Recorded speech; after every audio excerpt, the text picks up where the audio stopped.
Good evening, folks. Welcome back to another Monday night live stream. How is everybody? Did you have a fantastic weekend? I think there might be plenty to talk about tonight. I've had one of those days today. It's been, for want of a better word, it's been pretty shitty. So rather than mugwash tonight, we're on glass watch, glass of red wine. I thought, why not be civilized? I've got no beer in the fridge. So yes, a glass of wine tonight for the stream. So cheers, everybody. Yeah, I just thought tonight we haven't had a bit of a ramble one for a while. We're not short of things to talk about. We've obviously had Sisters of Battle come out of the weekend. We had the announcement, I'll come out for pre-order, I should say, at the weekend. We had the announcement about the Old World coming back. But you know what? GW have had far too much publicity this weekend. Let's talk about anything. We can talk about GW stuff if that's what you're interested in, but let's not limit it to that for tonight. Those things might have got me a few more viewers, but I think we'll be rehashing conversations that have happened time and time again over the weekend. Let's just have a bit of a ramble. Let's have a bit of a hobby catch up. Let's find out what everybody's up to, what games you're playing, what games you're looking forward to, what kind of milk you have in your coffee. Anybody that saw the Facebook announcement will know that. So let's see who we've got. We have Black's Cleric was in nice and early. I also think, who else was it that was in? Peter and Nicholson Witness was in earlier on as well. So hello to Peter if he's around.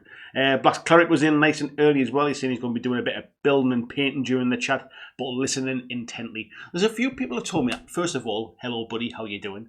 But there's a few people telling me that. They come on, they put it on in the background and they sit and do their hobby. So there's a lot of lurkers out there in the background. So if you are one of those lurkers tonight, just take 30 seconds out and say hello in the chat so I know who you are. Because there's always more people watching than commenting. So it'll be good to see who those lurkers are tonight. But hello to Black's Cleric. We've got Richard Smith in as well. And he said he's going to be out having some food by the time I'm on. But thank you for coming in, buddy. Paul McElroy's in as well. Tony Howlett is in. Good evening to you, lads. We've got Busey in. We've got Mark Clough in as well. Hello to you too. Pete Smith is in as well. Bloggy is in. Nice to see you, Bloggy. How are you doing, my friend? Al Cluley is in as well. Christian Reeves is in. Hello to you too. Steve Evans is in as well. He says he's busy gluing together more abyssals tonight, ready for his club's Kings of War 3rd edition campaign. The second evening in a couple of weeks. Nice to hear it, buddy. We might have a bit of a Kings of War chat later on as well. Mark Berracloth's in as well. Tim Kelly said he's painting his iron golems. Tim, those iron golems are looking fantastic, buddy. So yeah, don't worry about throwing a party when they're done. Just get them done, mate. They're looking awesome. We've got Palmsy's in as well. Hello, buddy. How's the UK treating you? You're here for a few days, aren't you? Are you enjoying our fantastic weather? I bet you can't wait to get back to Spain. We've got Tony is in as well. Hello, Tony. How are you? Rui is in. Tom D is in. Neil Anderson's in as well. Neil Anderson, the man who puts milk into his tea before the tea bag. I thought we could be friends, mate, but we've also got the chat just jumped off the top of my screen there. Apologies for that. Tim saying he's got his eye on Marvel Crisis Protocol. There's one to chat about tonight as well. We've got Tiberius Wallace in. Hello, Jim. How you doing, mate? Flying Mammal says cheers. Cheers to you, Flying Mammal. Hope you're well. We'll have to get some BlackJack branded wine glasses now. maybe this is the sign of things to come. Gone all posh and civilized. Excuse me. Peter Nicholas is there. He said he's keeps looking at Necromunda Uprising. Somebody stop me. Should have said that in my best the mask voice there, shouldn't I? Yeah, let's have a chat about that tonight as well. It's still available, that one. I think that slightly higher price definitely kind of curbed that kind of that must buy instantly appeal to it. And I think there's still a few of those kicking about if people are wanting them.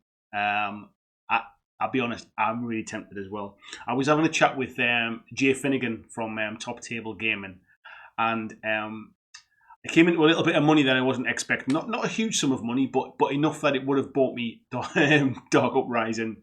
And I was kind of looking at it thinking, it's almost free now. It's free. This isn't money I thought I had, and now it feels free. But I've held off. That money has gone into my YouTube channel pot instead, and it's sitting there to help with the channel and stuff. But yeah, I must admit I was tempted.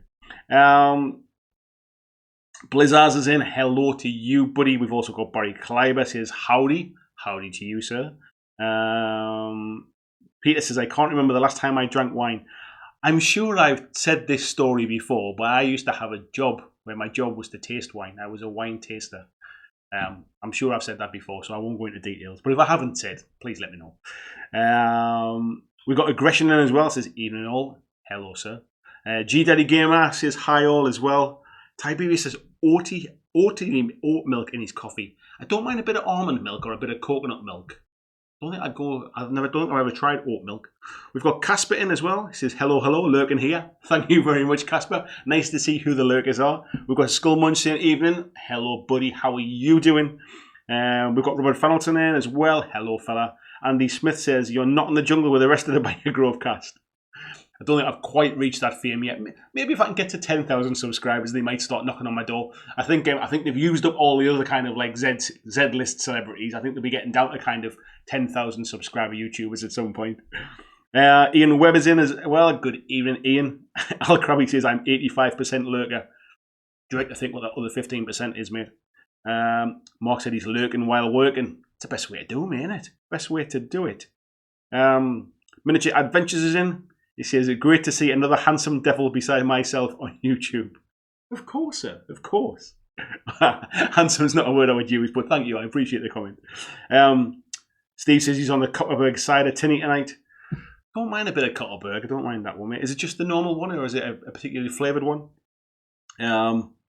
Andy Smith says Infinity is at his house at the minute. Nice to see that one, mate. Infinity doesn't get a lot of love online. It's a game that is hugely popular, but I think it's a very difficult game to make content for. There's not kind of there's a steady stream of releases, but they're not the easiest ones to make content about. The game is quite difficult to film because it needs a lot of terrain. So when you kind of got cameras around it, you don't really see a great deal. It's a game that kind of gets overlooked a lot when it comes to online content, but it's a very good game and a lot of people do play it. Julian is in as well. Good evening, Julian. I just skipped over one there. I skipped over VJ. Hello, VJ. How are you doing? Julian's in as well. He says he's nearly finished his 80s Marauder Wolf Riders and he'll send some pictures. Can't wait to see them, buddy. That would be cool. Flying Marvel says hashtag wine watch. Yes, I do have the rest of the bottle here as well, just because, like I say, it's been a shitty day. I'll be absolutely honest, I almost canned off tonight. It's been one of those days. So that's why we're having a ramble tonight, because I just didn't much feel like it, and I didn't really want to do much prep. And I thought, you know what it is? There are people that subscribe to the channel. There are people that subscribe through YouTube and pay a monthly fee to come to these live chats and have their kind of their privileges in the chat. There are people that support me on Patreon. I should do it. It's not an excuse because I'm not feeling up to it. So yes. So actually, once you get going, it's not so bad. You forget what a bad day it was because I start enjoying myself again. But yeah, it's been a rough day. Bit of chat there going backwards and forwards as well. Paul says the weather's not too bad. Actually had a few mince pies and some family stuff. Picked up a few hobby bits. That can't be bad, mate, can it? Eduardo's in as well. He said he's bitten his new bone splitters for Warcry. Ready to enjoy the stream. Very nice, buddy. And the bone splitters are nice models. James is in as well. Says he's just going to pop in for a few minutes. Nice to see you anyway, man. And Ulverbite says, good evening from Slovenia. You might be the first Slovenian person that's commented on the live stream. We might have had viewers before, but nobody's ever commented. So greetings from the UK to you in Slovenia. He said he's working on a Lord Executioner and he's all interested in learning more on Kings of War 3rd Edition. Let's throw that into the chat tonight as well, and I want to have a chat about that as well. So we'll chuck in a bit about Kings of War 3rd Edition, and you lot can tell me what you think of it as well. Andy Smith's having a chat. Rob's having a chat. Tony Howard said he crumbled and bought Necromunda Dark Uprising. His friendly local gaming store was selling for 140 quid. Yeah, like I say, it was effectively free to me because I wasn't expecting that money coming in. So yeah, I was so close, man, so close. Bobby Clarkson, he said, even though I haven't been tied up with his painting area before going to Belfast for the Christmas market. Yeah, it's that time already. Isn't it? I was in Newcastle at the weekend with my family. For those that do know Newcastle, you'll know Phoenix Window is a big Christmas tradition. So Phoenix is a big store in Newcastle. They have a very kind of sort of elaborate Christmas display in their windows every year, and people kind of come from miles around to come and have a look. This year, it's a Charlie and the Chocolate Factory big kind of animatronic display in the window. So my wife and I took the little one into Newcastle Town Centre at the weekend. And yeah, they've just got their Christmas market going as well. Sorry, go round on the story there. They've got their Christmas market going at the minute as well, and it's like, yep, it's coming. That's it. Halloween's over. Christmas is on the way now, officially. Yeah. Where are we at? Scummuch is saying, now you just whine on YouTube instead of potatoes. Thanks, mate. Paul said it's very difficult to milk an oat. You want to try milking a coconut as well. Milking a coconut, you can just kind of drill a hole in it, don't you, I suppose? But what about milking an almond? I bet that's difficult as well. Where are we at? This is a pretty busy chat tonight. I'm trying to keep up here. Starty's man caves in. He said, have you not bought Necromunda yet? I'm getting grief for not spending money now. That's a bit of a one-off. Andy Smith says, wine tasting a bog roll, is that a natural progression? So my working career, I started off, I went to college and then quit and dropped out. I didn't like doing my A levels. I was a bright kid, and there was just a kind of an expectation I'd go and do A levels. But around that time, I discovered kind of nightclubs and alcohol. So yeah, I dropped out of college, didn't do my A levels. I then got a job working in a factory making printed circuit boards, and I did that for about 3 months, and then I got an apprenticeship as an electrician. So I served my apprenticeship as an electrical engineer. Served my apprenticeship, did that for a while. Worked at a few different places. Left the place where I was working, which was making printed circuit boards for like Jaguar cars and Nokia mobile phones and that kind of stuff. Went to work at a wine company, a wine bottling plant as an engineer, and then got a job as kind of like a project manager. But because it wasn't a particularly big site, it was a dual role, and I was also a quality manager as well at the same time. And part of my role was to taste wine. So when these big sort of 100-litre tankers would come in full of wine, somebody would climb up on the top of it, dip a big kind of a cup with a stick on the end, like a stick with a cup on the end, dip it inside, take some out, bring it to me. I would taste it and say, yeah, it's all right, you can offload it, or no, it's awful, send it back. So in order to do that, I did about 3 or 4 months, every single day, 5 days a week, for about 4 months, just tasting different wines and learning about grape varieties and soil types and weather conditions and good harvests and bad harvests and all that kind of stuff. So I had quite an established palate back then, and I've kind of kept the love of wine from that point in time. And I moved from wine to beers and spirits, and then I moved to toilet rolls after that. So yeah, bit of a meandering around my work career. VJ said he's a freelancer. He gets sporadic cash injections I'm not expecting. Very hard sometimes not to sink that into impulse purchases. Yeah, this wasn't this, like, I've obviously got my job with my salary, and this was a bit of a kind of a little sort of peak of cash that I wasn't expecting. Not a huge amount, as I said, but enough to buy me Dark Uprising. So yeah, it did feel like free, and I resisted. Chris Idner's in as well. Nice to see you, mate. Steve said it's the fruity one. Daniel's in as well. He says he's checking in from a smoke break at work. Nice to see you, Daniel. Yeah, Palmsy's saying he's got some birthday money, nearly bought Aeronautica, and decided to pick up that Nintendo Ring Fit thing. I don't blame you, mate. I'm trying to get a bit of exercise going again now as well. Yeah, it's my birthday soon as well. I'm getting asked what would I like for my birthday. To be honest, I don't really know what I'd like. I feel like a right grumpy old fart, basically going, oh, actually, there's nothing I really fancy at the minute. I don't know what I want. We've got Jesse in as well. He says he's been lurking as well while he paints some ogre gluttons. Nice to see another lurker, Jesse. Greg Cherry's in as well, waiting the UPS with his new Munda and Marvel. There's a box and a half, mate, in it. Might need to come with 2 delivery trucks, that one. Tiberius is on about oat milk's the most milky, not actually milk. I just jumped off my chat again there as well.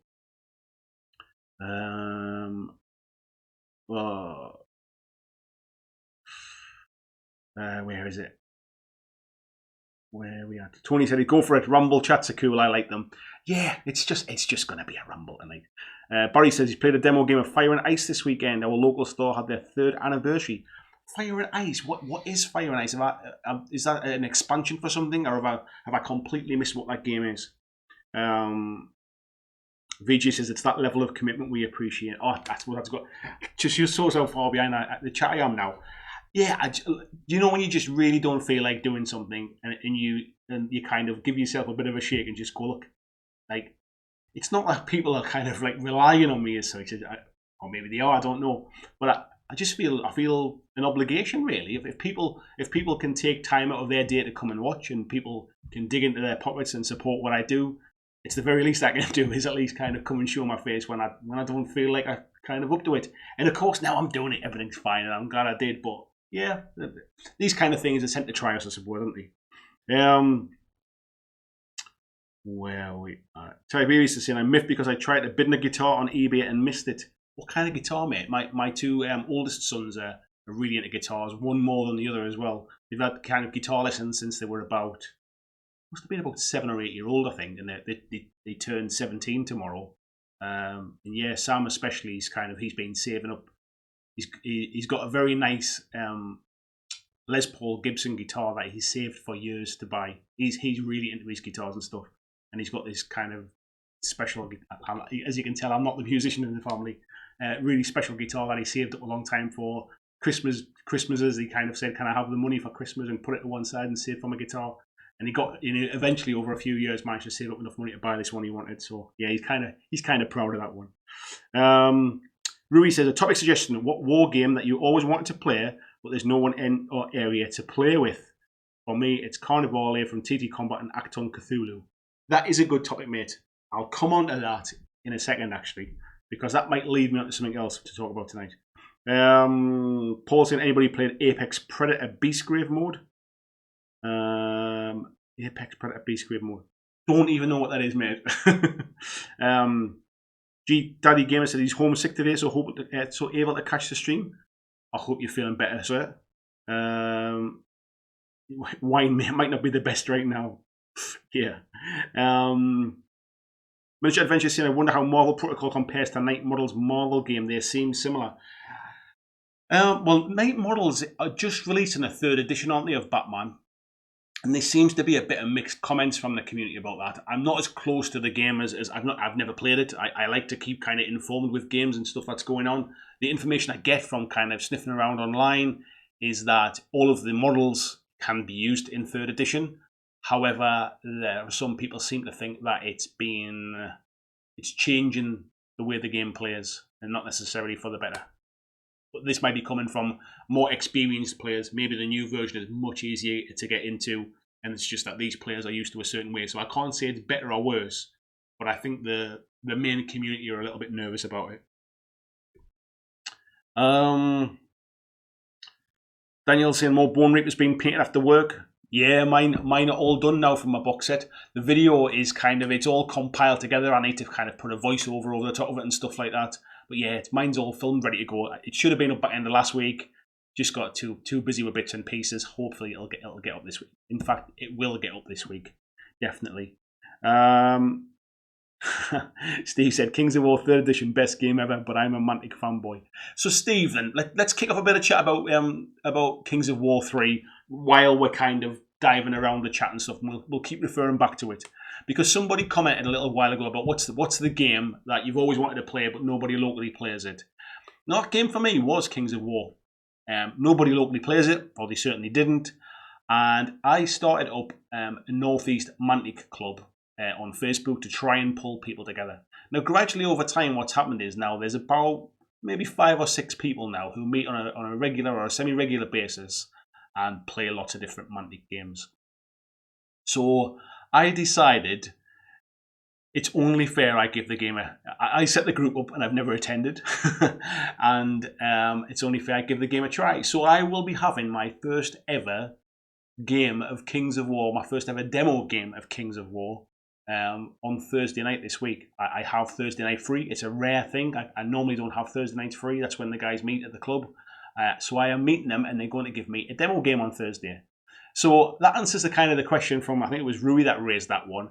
And Steve, I guess to you, because I know we were going to have a game, mate, and it never happened because of my ineptitude to organise things at the Weekender.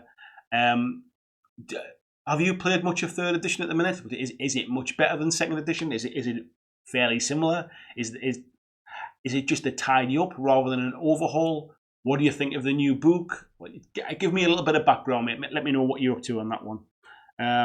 Casper said, Dark Uprising, is there any books and lore in the box, or is it in the separates? I'm not sure, buddy, but I'm sure. I think there's some lore around the campaign that comes with the box. I don't know how in-depth it is. Pete said, I shall be in Newcastle on the 12th of December for a work Christmas dinner. 12th of December, why does that name ring about that? Where are you going, mate? Do you know whereabouts it is? Just be nice to know, because I'm a nosy bugger. Red Rose is in as well. Good evening, Andy. He says, enjoy the wine.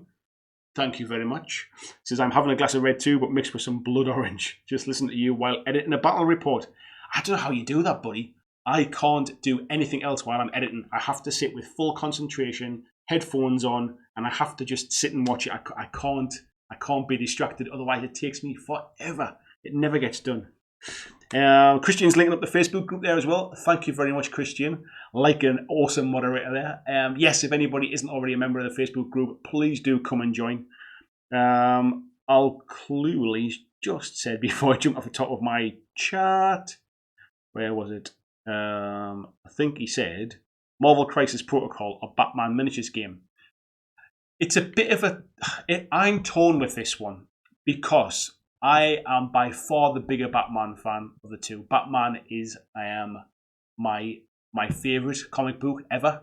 I did used to have a Batman tattoo on my arm here, which has been since it's been tattooed over the top, because I got it done when I was 16, but I did have a Batman tattoo when I was younger. Yeah, Batman is definitely my thing, but I'm not that keen on the game from what I remember, because I bought into it many moons ago when the rulebook was awful. Marvel feels like it will be better supported. I like the look of the models. I watched the Sarastro painting of Captain America at the weekend, and I'll come on to that in a second. So somebody remind me, if I don't come on to that, remind me Sarastro painting, okay? And yeah, I like the look of the models, so I think I'd be tempted for Marvel Crisis. But yeah, Batman's my bag, like that, so I do like that stuff. But I did get the Batman Gotham City Chronicles board game, so I wonder whether, if I'm just going to play it kind of casually, I wonder if I could get away with using those miniatures to play the Batman game and not really spend any money on it. Tiberius says, my job involves toilet paper. Let me know, buddy. I'll send you some good stuff. Paul said he didn't do his A-levels either. Yeah, here's me kind of like giving my older lads some grief because they're doing the A-levels at the minute. And yeah, I didn't do mine. Yeah. It didn't kind of stop me career-wise. I've still kind of ended up with a good career, and I've ended up in a kind of a relatively senior position within the company I work for. But yeah, there was a point I was in a team of 3 at work, and the 2 people that worked with me, one studied at Oxford and one studied at Cambridge, and I'd basically been a bit of a grease monkey and an electrician. So it just goes to show it doesn't always map out the same path. Tiberius says he works in social care and he wipes bums. Yes, mate, I will definitely send you some good stuff. Tom D says, still interested in D&D. Just tried Adventurers League yesterday. I was pretty cool. Ah, okay, mate. Yes, I am still interested in it. There is a local shop to me that also does Adventurers League. I've not managed to kind of find one of the free weekends yet. And it's quite daunting kind of diving in as a complete newbie and not knowing anybody either, but at some point I will give it a go. I bought the starter set. I've been reading through the books for that. It does interest me, I'll be honest. And as I mentioned, I think last week when we talked about Necromunda, that kind of like narrative gaming is definitely seeming to be becoming a bigger part of what I enjoy these days. So yeah, it hasn't fell off my radar, that's for sure, buddy. James Sullivan says, sorry, teach late again. Stay behind, okay? We need to have words. Chris said he's an actor, so constantly broke. Oh, you're happy though, mate. That's the difference. I'm going through a bit of a kind of...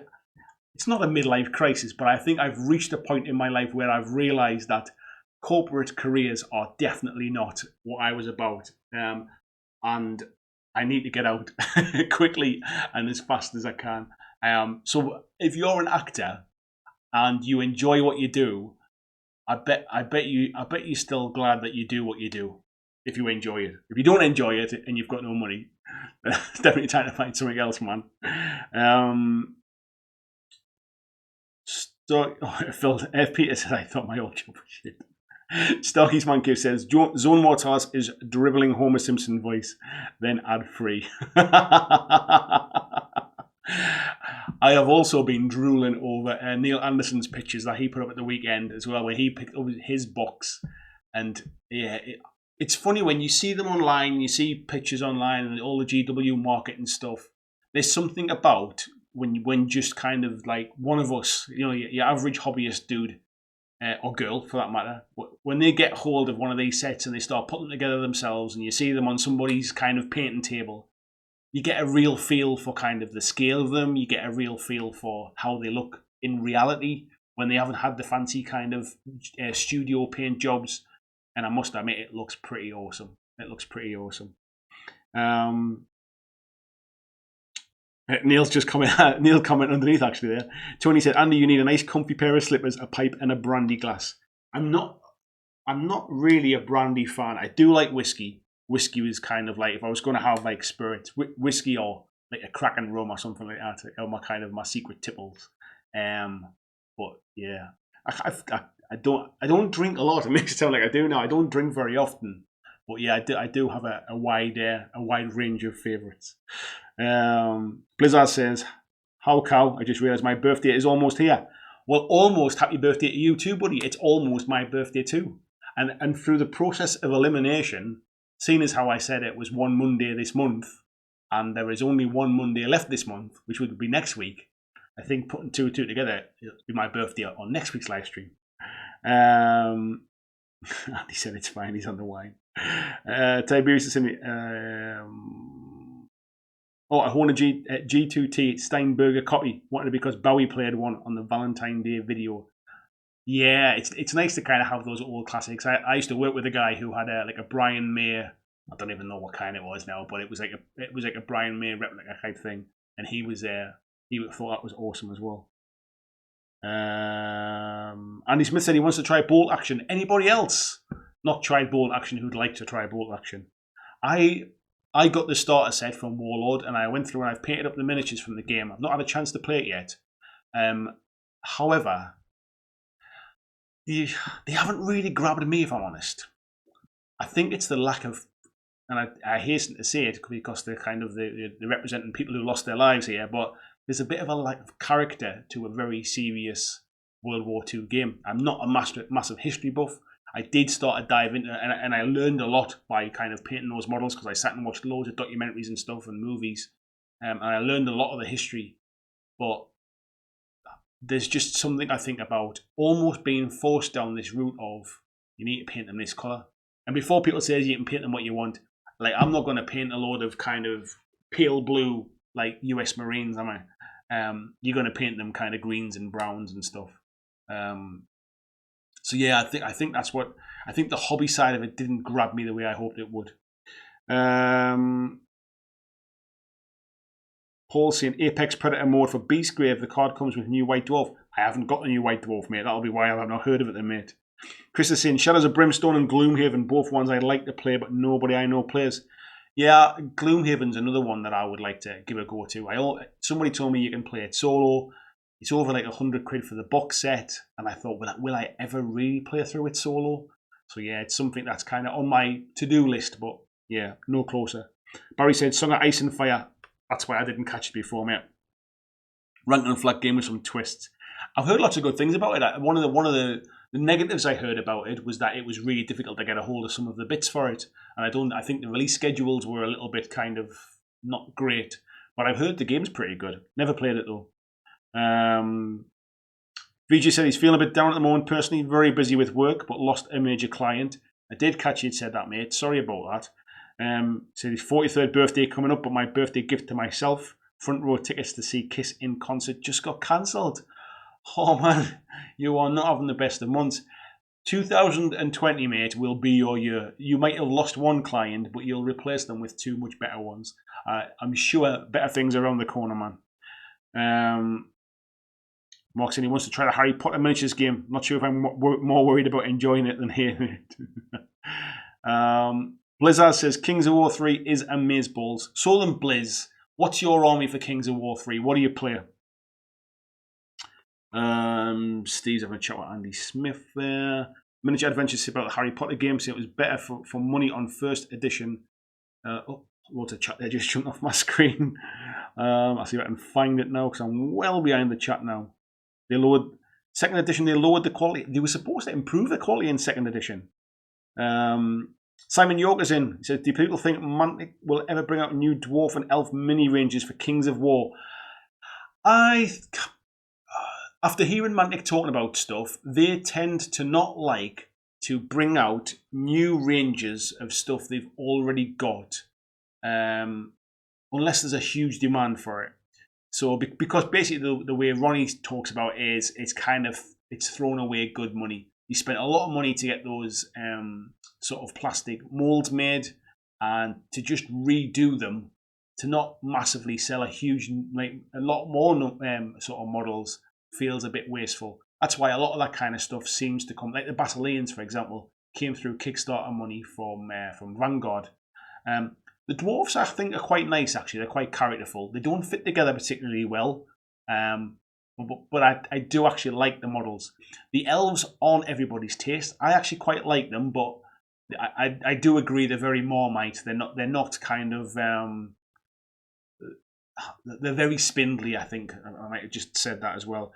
I think at some point they might do, but I don't think... I think they're probably expanding the range of armies they don't do currently, rather than going back and redoing the ones they do. So I think if you're thinking about it, either look elsewhere for your miniatures or pick up those Mantic ones. Yeah, Flying Mama said, "How on earth did Harry Potter get any lower quality?" Maybe it was an empty box when it arrived. Chris is saying it's got some lore specific to the campaign. I thought that was the case. BJ says Kings of War has lore. It does, mate. The new rulebook has a lot of lore in it. It's one thing Mantic are being criticised for many, many years, is that the lore of Kings of War, especially when it's compared to Warhammer Fantasy Battles, which had like 25 years worth of lore, of course it couldn't compete with that same level. However, and to be fair to Mantic, they've spent a lot of time focusing their time and effort on the actual game itself and the miniatures range. But as the game has expanded, they have started to expand into the lore of the game, and the new 3rd edition book is absolutely jam-packed with lore around Panathor and the world that Kings of War is set in. So it's as good a time as any. If you've not... I think I mentioned it in the Discord the other day. I was quite tempted just to pick up the book, just to have a read through the lore, to be fair, because the Gamer edition doesn't come with that lore. It only comes in the kind of like the collector edition, or whatever it's called, like the main hardback book. So yeah, I might pick it out at some point and just have a read through it, just to see what the lore is like. Like I say, I'm getting more into the kind of the lore of games these days. Flying Ramble says you have the Warcry tournament that weekend. That's why the date stuck in my mind. Thank you very much, Ruth. I knew there was something. It was like, we know when you see a date and you go, sure, something's happening then. That's exactly what it was. Excuse me. Andy Smith is sampling cider. VG said, I thought the law was for salty ex-Warhammer Fantasy Battle players only.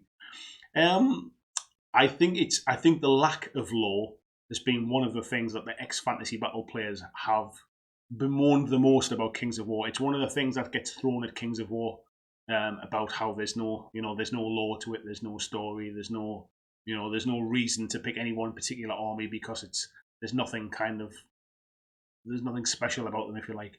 I think they've done a lot of work to try and change that this time around. Mark says, Sarastro painting reminder. Yes, thank you, Mark. So I watched the Sarastro painting Captain America at the weekend, and I ain't knocking the video. The guy is a hell of a painter. He films them very, very well. They're very easy to to sit and understand. My comment and my question to you lot, I suppose, is when it comes to painting tutorials, I felt Sarastro's painting tutorials again, as I said, they're fantastic, they're excellent. But if you're a relatively basic painter, I find them a little bit out of my reach. There's a lot of mixing of paints, there's a lot of kind of fine glazing of stuff, there's a lot of fine brushwork. They're a bit out of my tabletop standard range. So whilst I find them interesting to watch, I don't really think I'd follow them. The same goes for someone like Angel Heraldez or one of the top tier painters. They're interesting to watch, but they're out of my skill level to follow them. So my question is who are these aimed at? Do you lot find them? Do you try and follow them? Do they kind of like push you to do a better paint job? Do they push you to try more things or to try different things? Because my feeling was, if you can follow that tutorial, you probably don't need the tutorial. You're probably a pretty good painter. You're probably more than good enough a painter to be able to paint it yourself without following his methods. So who are they aimed at? I mean, they get loads of views. Obviously, I watched it. Do people just watch them for the very kind of relaxing, just to sit and watch? Because he doesn't talk a lot in the videos, so it's not like you're sitting for background noise. There's a lot of music. Obviously, he's a composer as well. But who are they aimed at? Let me know. That was my question about that stuff. Bit of chat about Kings of War stuff there. Simon York's on about the Kings of War RPG. Yes, that's on its way as well.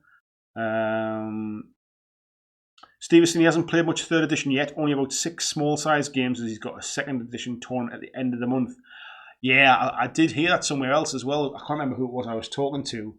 And they were saying they were trying to kind of ingrain themselves into 3rd edition, but not to take over their mind because they had a 2nd edition tournament still coming up as well. I can imagine that crossover period's a bit difficult.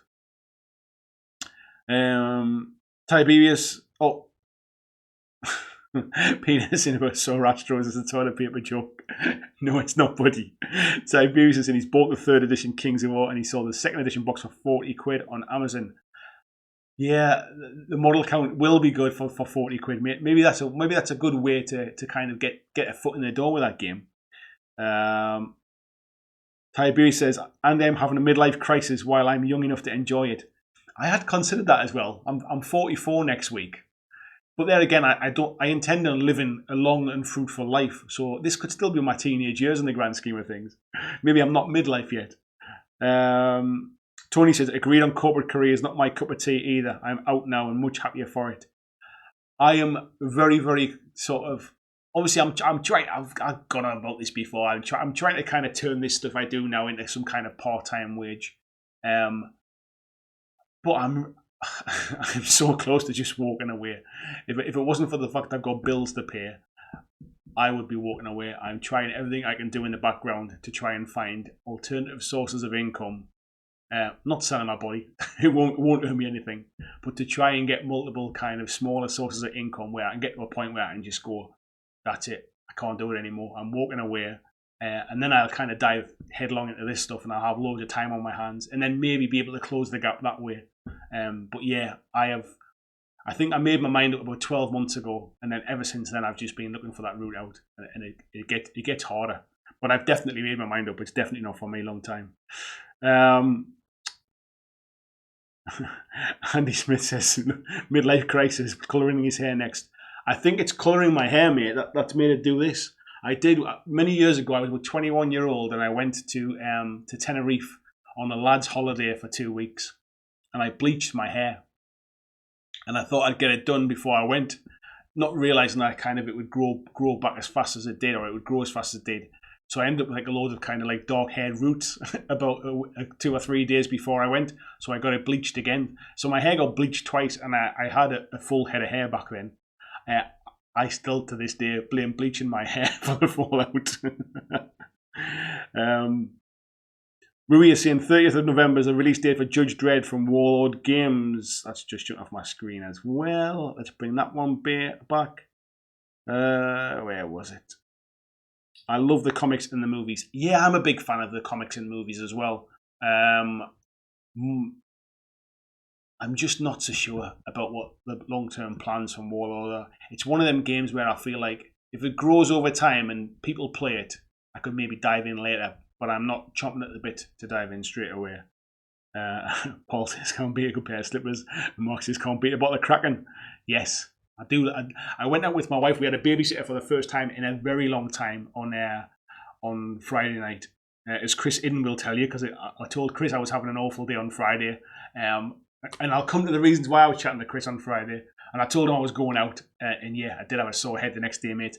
I had one or two too many Krakens. That was what it was. Mark saying if RPG wargaming's your thing, Wreckage is worth a look.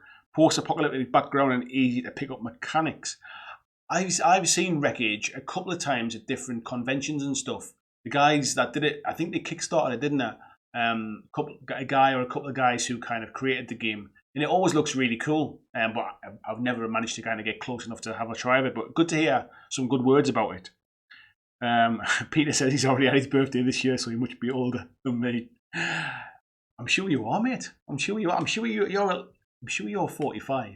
Kraken and Coke, a personal favourite. I'm glad I'm amongst friends here, mate. I'm glad I'm amongst friends. We might have a Kraken and Coke for my birthday next week, eh?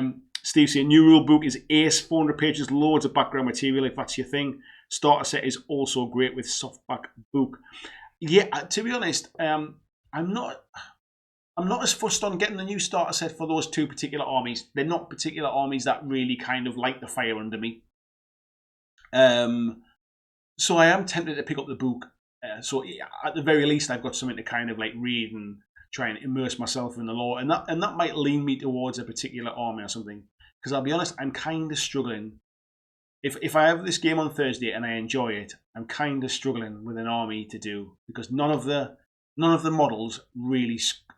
Whilst I think they're all decent, none of them really scream out to me. I would love to paint them, and it's another one of the reasons why I've hummed and hawed with Kings of War, is that I've dipped the toe in, but I've never really fully jumped in because I can't say I've been 100% kind of immersed in wanting to paint any particular model range to a 2,000 point level. So who knows, mate? Who knows? Maybe the lore will pull me in. Where we are, VJ saying Wreckage is awesome. Matt Sears is the author. He's a mate. Does a fantastic job with it.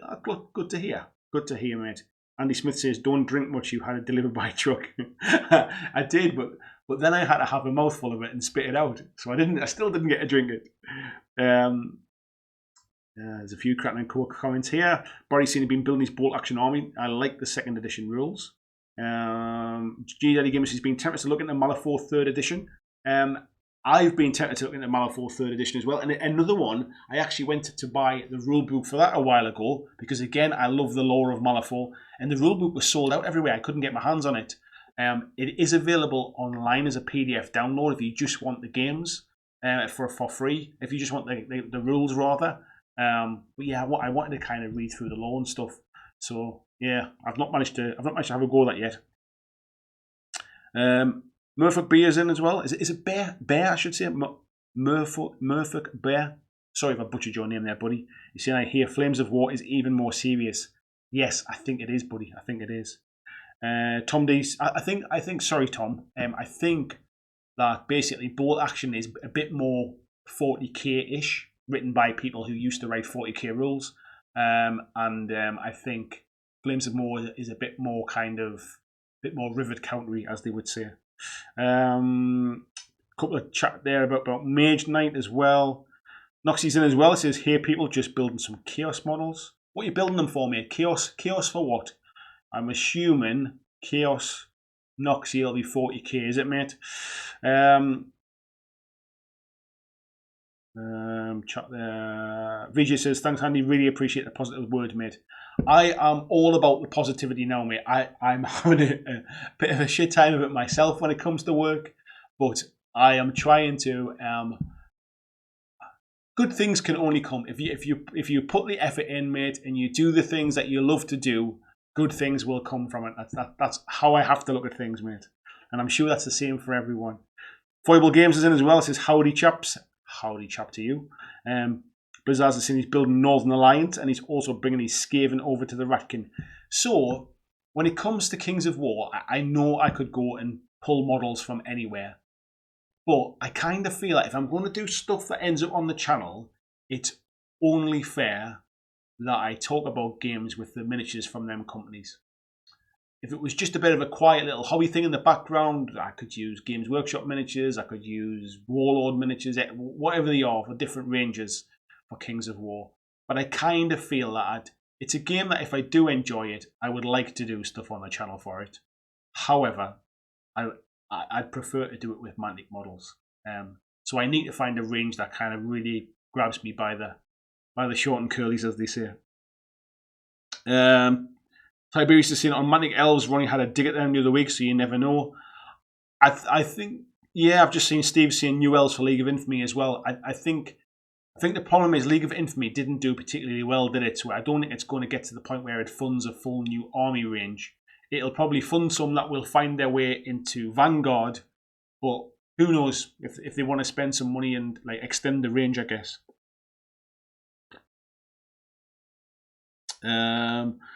Peter Nicholas says, I'm starting to worry that this channel is becoming too posh for me, what with the wine drinking. You might have just heard there that I had a bit of a burp there, mate, just as I read your words. It's not becoming posh by any stretch. I'm from a working class family. My dad was a coal miner. I live in the northeast of England. I lived in a pit village most of my younger life. There is nothing posh about this channel, mate, that's for sure. just because I managed to kind of work my way into a middle class job does not make me middle class. That's for sure. Paul says, just wait till he brings out the cigars. What you can't see is behind that camera, I have a cigar humidor. I do like a cigar. There you go. There's nothing posh about me though, I promise. Christian is saying the merch is available as well. Thank you, Christian. Have a look, folks. Have a look in the merchandise there on the Teespring store. Let me know what you think of the t-shirts. I haven't had a new design for a little while. Let me know if you'd like a new design. It's getting close to Christmas. Would anybody like a Christmas t-shirt or something like that? Let me know. It'd be nice to do a bit of a refresh for next year as well.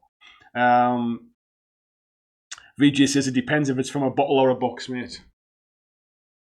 Bottle, mate. And to be fair, mate, it's Australian, so right up your street. Where we at? Rage Quit. Hello, buddy. How are you doing, Jay? Where's Jay? He said, often wondered if high quality tutorials might actually put some people off, but then again, it isn't putting the views off. Yeah, I'm still not sure. I kind of. It was when I was sitting watching it, and he was putting kind of. He was basically mixing. He was mixing lots of different shades of blue together with whites and blacks and. To get to basically gradually kind of highlight up on Captain America's shoulders. And don't get me wrong, it looked awesome. I am not knocking his paint job. His tutorials are first class. I'm just not sure.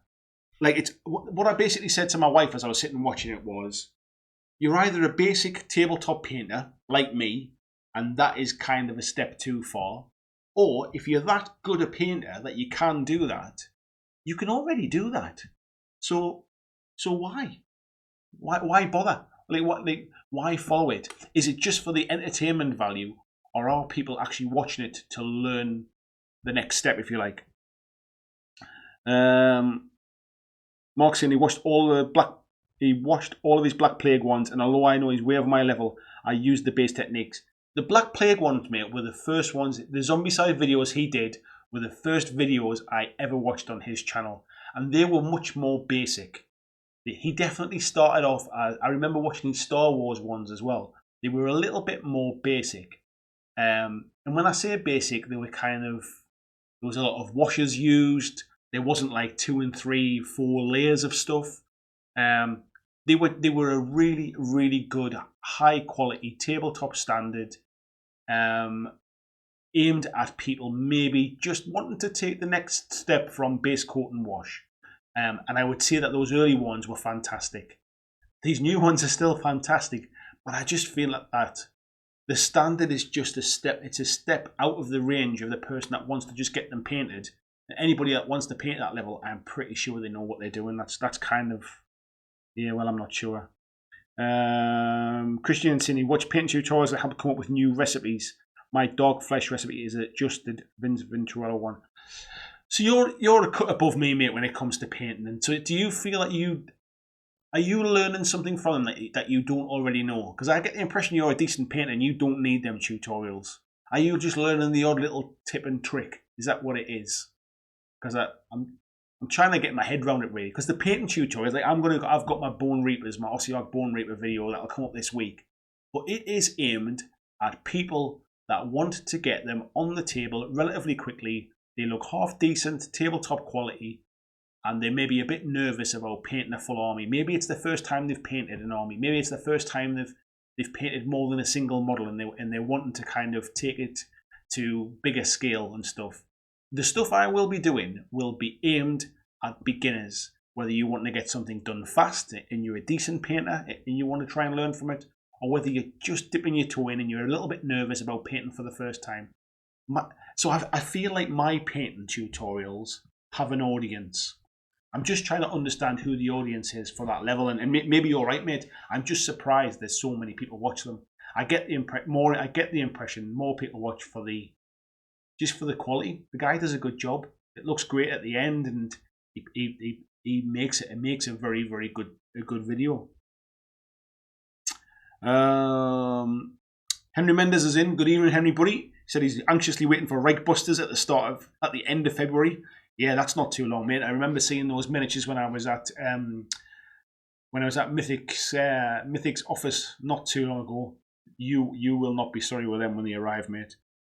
Tim said if you watch a lot of Sarastro's tutorials for a while and try to copy him, then you must have learned enough to follow what he's doing. Yeah, maybe you're right, mate. Maybe you're right. Maybe I'm taking them out of context as one video in isolation. Maybe I am taking them out of context.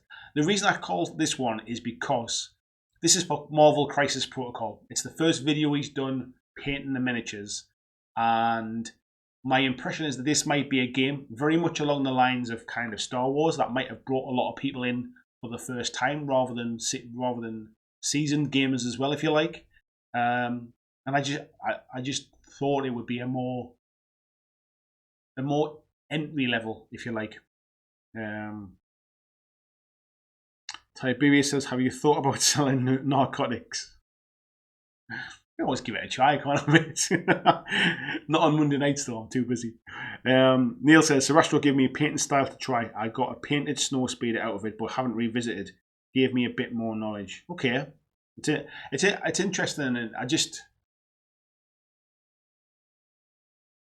I'm trying to wonder. I'm trying to think back to the video now about whether it was very instructional or whether it was just I'm doing this. I can't remember now. Tony said he watched them out of interest and like to pick up things about certain paints or new little tricks, but some can be a little, as you say, more for themselves than for the community. Yeah, that's kind of my opinion as well, mate. At times, I think the guy does brilliant videos, and I think he's grown really quickly. But I do wonder. I wonder what the audience is. If you think of someone like Luke from Luke's APS, he grew really quickly as well, and his videos these days are a cut above the ones that he did originally. The original ones he did were very sort of entry level, trying to teach everybody, the beginner, and as his skills have improved, and these videos have improved as well, and these videos are still relatively easy to follow, but they almost look too difficult to achieve. Although when he came and did our weekender and showed some people how to do it, he showed how easy it was. But I feel like there's a gap for that kind of entry level. I know Games Workshop are starting to do some kind of like battle ready stuff, but I still feel there's a gap in the market a bit. Tiberius has only learned about wet on wet on model blending, which he's used a lot lately. Flying Mama says happy birthdays to everyone having birthdays around now. Happy birthday to everybody. It's my twin son's birthday tomorrow. They're 17, so yeah, I'll be going to see them after work tomorrow. And then it's my next Monday. Well, not too long to wait. But yeah, I'll have some cake next week, I think. Christina's chatting to Andy Smith there. Barry said he's waiting for Judge Dredd 2. Tim said he agreed complex tutorials will put new folks off. I'm sure someone will do a simpler tutorial with contrast paints or less technical steps. I feel like all contrast paints are almost. I think they're fantastic paints. I've used them in my Bone Reapers tutorial, but I think the best use of them is in combination with other paints. And I feel like there's that entry level now is either use contrast paints, or it's Sarastro, or it's Miniac, or it's any one of them other Squidmore, people like that. Is that there's almost a bit of there's a gap. It's either just put contrast paints on, they look great, and they do look good, but you'll never learn the next step from just painting with contrast paints. You need to kind of use all of those skills together. You need to use contrast for your base layers, but then do some highlighting, do some dry brushing. You still have to learn brush control, and I feel like there's a gap at the kind of bottom end a little bit. Look at me rabbiting on.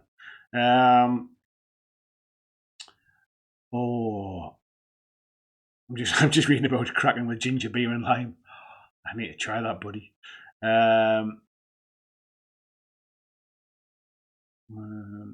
Flying Mama says tutorials might as well be a list of paints used, really.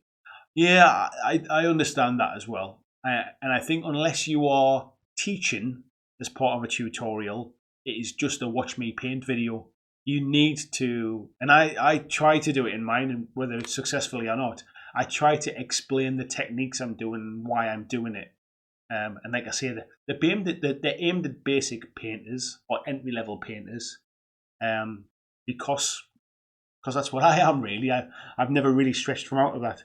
Something just caught my eye out the corner there. I don't know what it was. Apologies for looking away there. Where are we at? Yeah, cracking a ginger beer with lime. I must try that, buddy. Barry says he likes close combat, but in bolt action. Whoever loses the combat loses their unit. That's what I've just saw there. Black's Cleric donated £2 through Super Chat. Where was it? Help Andy buy Necromunda Dark Uprising Fund. I'm all right for Necromunda, mate. It's helped get me out of my my death-defying day job. That's what I need to worry for. Starky's Mind Cave says, in my head, I'm a fantastic painter. In my hands, it's not the same. Yeah, I know what you mean, mate. Andy Smith said, I enjoyed your zombie painting vids. That's kind of the level I'm going for, basically. It looks good on the tabletop, basically. A bit like the terrain painting one I did. Projects like painting a full army and painting big terrain sets can be daunting when you're new to a game. For every one person that's painted 100 terrain sets, there's a lot of people who've just come in for the first time in this kind of stuff. And I feel like there's quite often a gap between I don't even know where to start and right, I know what I'm doing now. I want to improve my skills and move to the next level. Christian said, pretty much just getting tips and tricks and new recipes. Not an award-winning painter, and I don't want to be, but they're worth watching just in case there's something new to learn. Nice TLC at arm's length and squint. Tony saying same as Christian as well. Horrid Person says MCP is a great choice for basics in painting and should be a lot of fun because there's good sized canvases to work on and could be viewing easily via video by your audience. Yeah, that's kind of what I think. I mean, I know there's not a lot of models to paint, but I get the impression there are going to be a lot of people picking this up who potentially might never. They might be board gamers who want to come across and try something a bit different. And I've not seen anything yet. I've not seen anything too kind of entry level for it. I might have missed it. Maybe the entry level stuff's been done by channels that are not particularly very big and nobody's seeing them. Maybe I'm only seeing the big channel stuff getting shared, but yeah, it'd be good to see some more entry level stuff. Dice Tail says, terrain tutorial was my first time using Lamian Medium. Not tried it on units yet. Yeah, I've got some in there. I don't really use it either.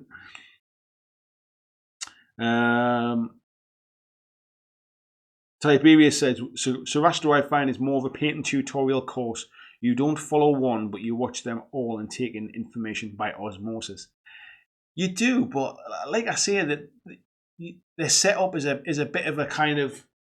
They're set up as a core group. So at the minute, he's doing all of the painting the Marvel Crisis models. So the intention will be, I've just bought Marvel Crisis, I'll watch how to paint them all.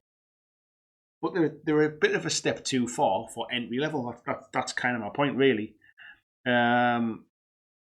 Starkey says, you start selling narcotics and you can play Necromunda, the live action game.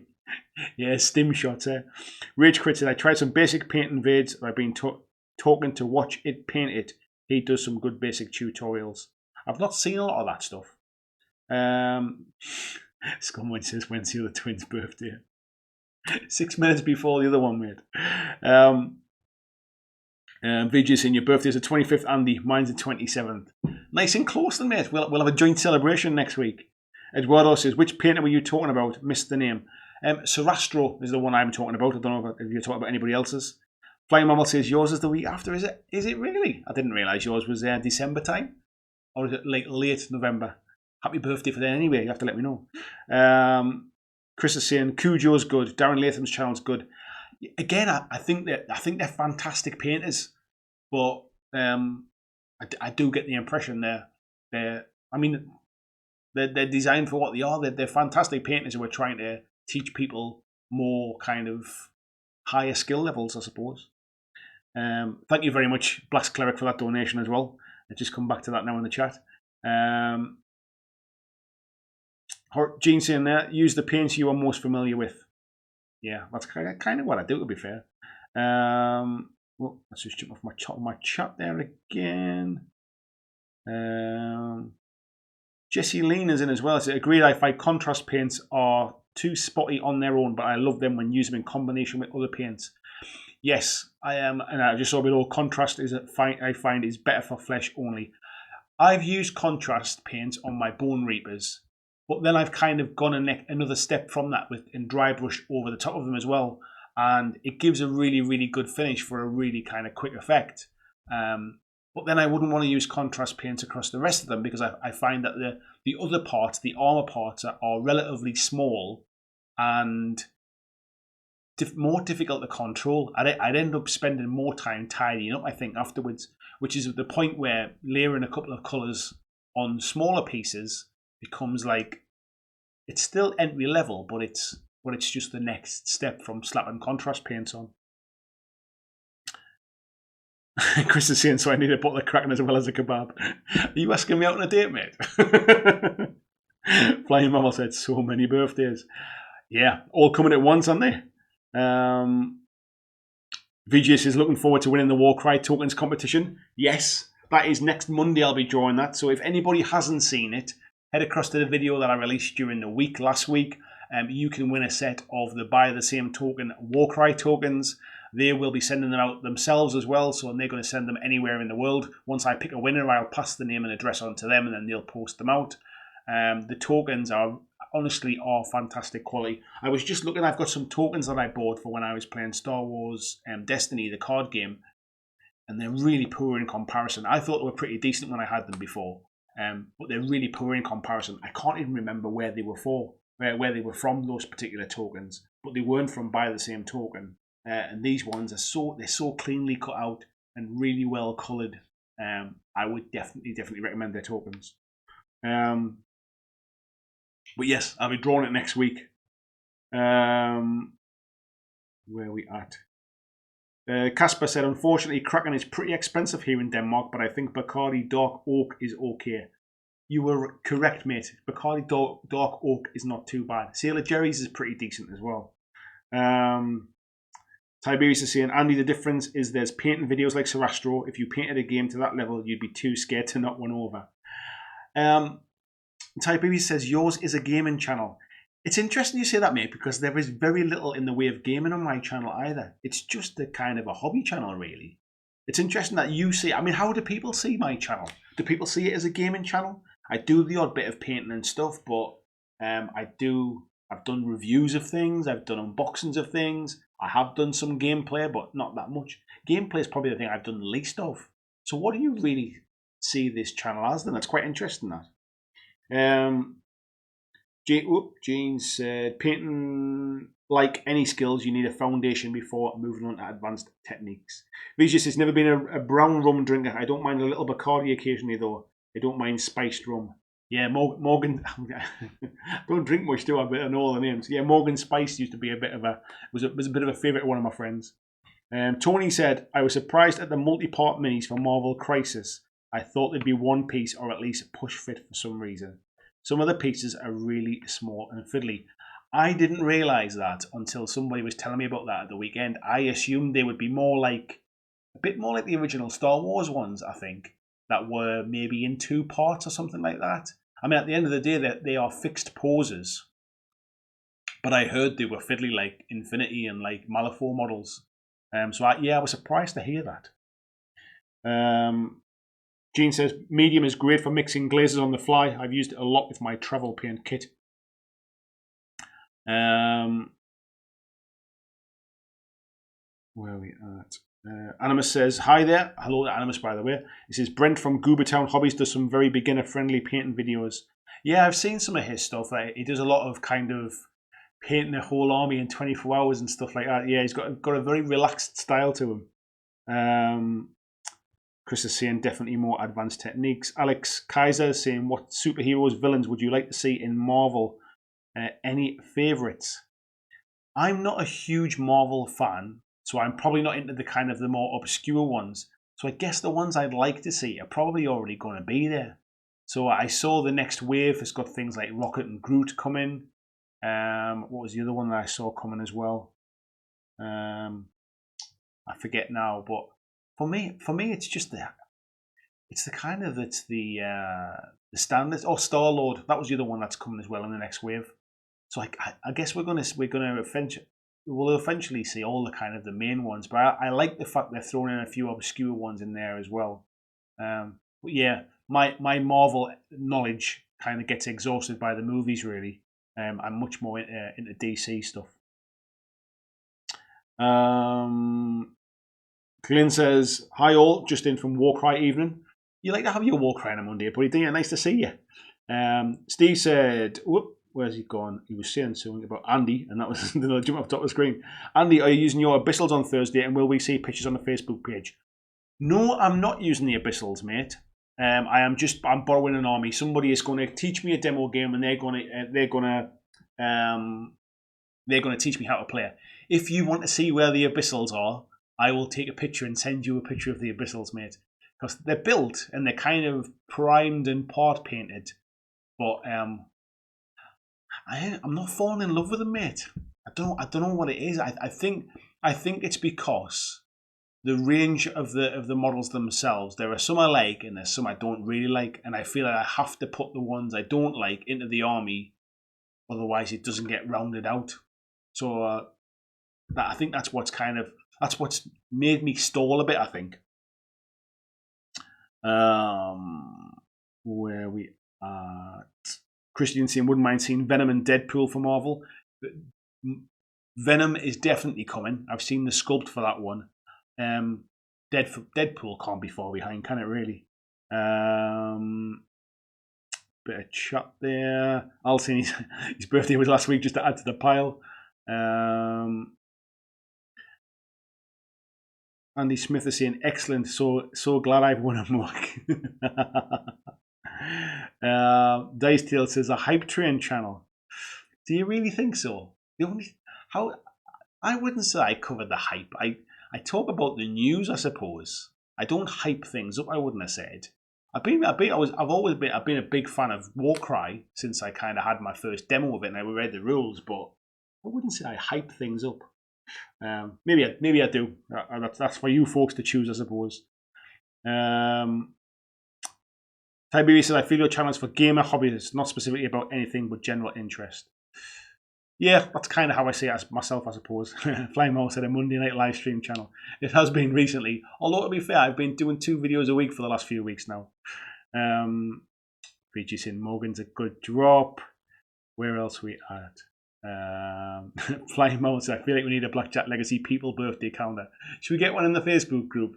Because the only ones I ever see are the ones where I've got where it's like Facebook friends or something. So if I'm not a friend on Facebook with people, I don't know when people's birthdays are. It's not like I've got like your date of birth written down or anything like that. Mark says, I see it as a mates channel, like the Facebook group. It's a great place to get together with like-minded hobbyist friends. I like that, but it makes me wonder how I make any money out of it in the future. That's where I come unstuck. Skullmunch says, I love using medium. It feels nicer than small or large to us. Welcome back, Skullmunch. I've missed these one-liners.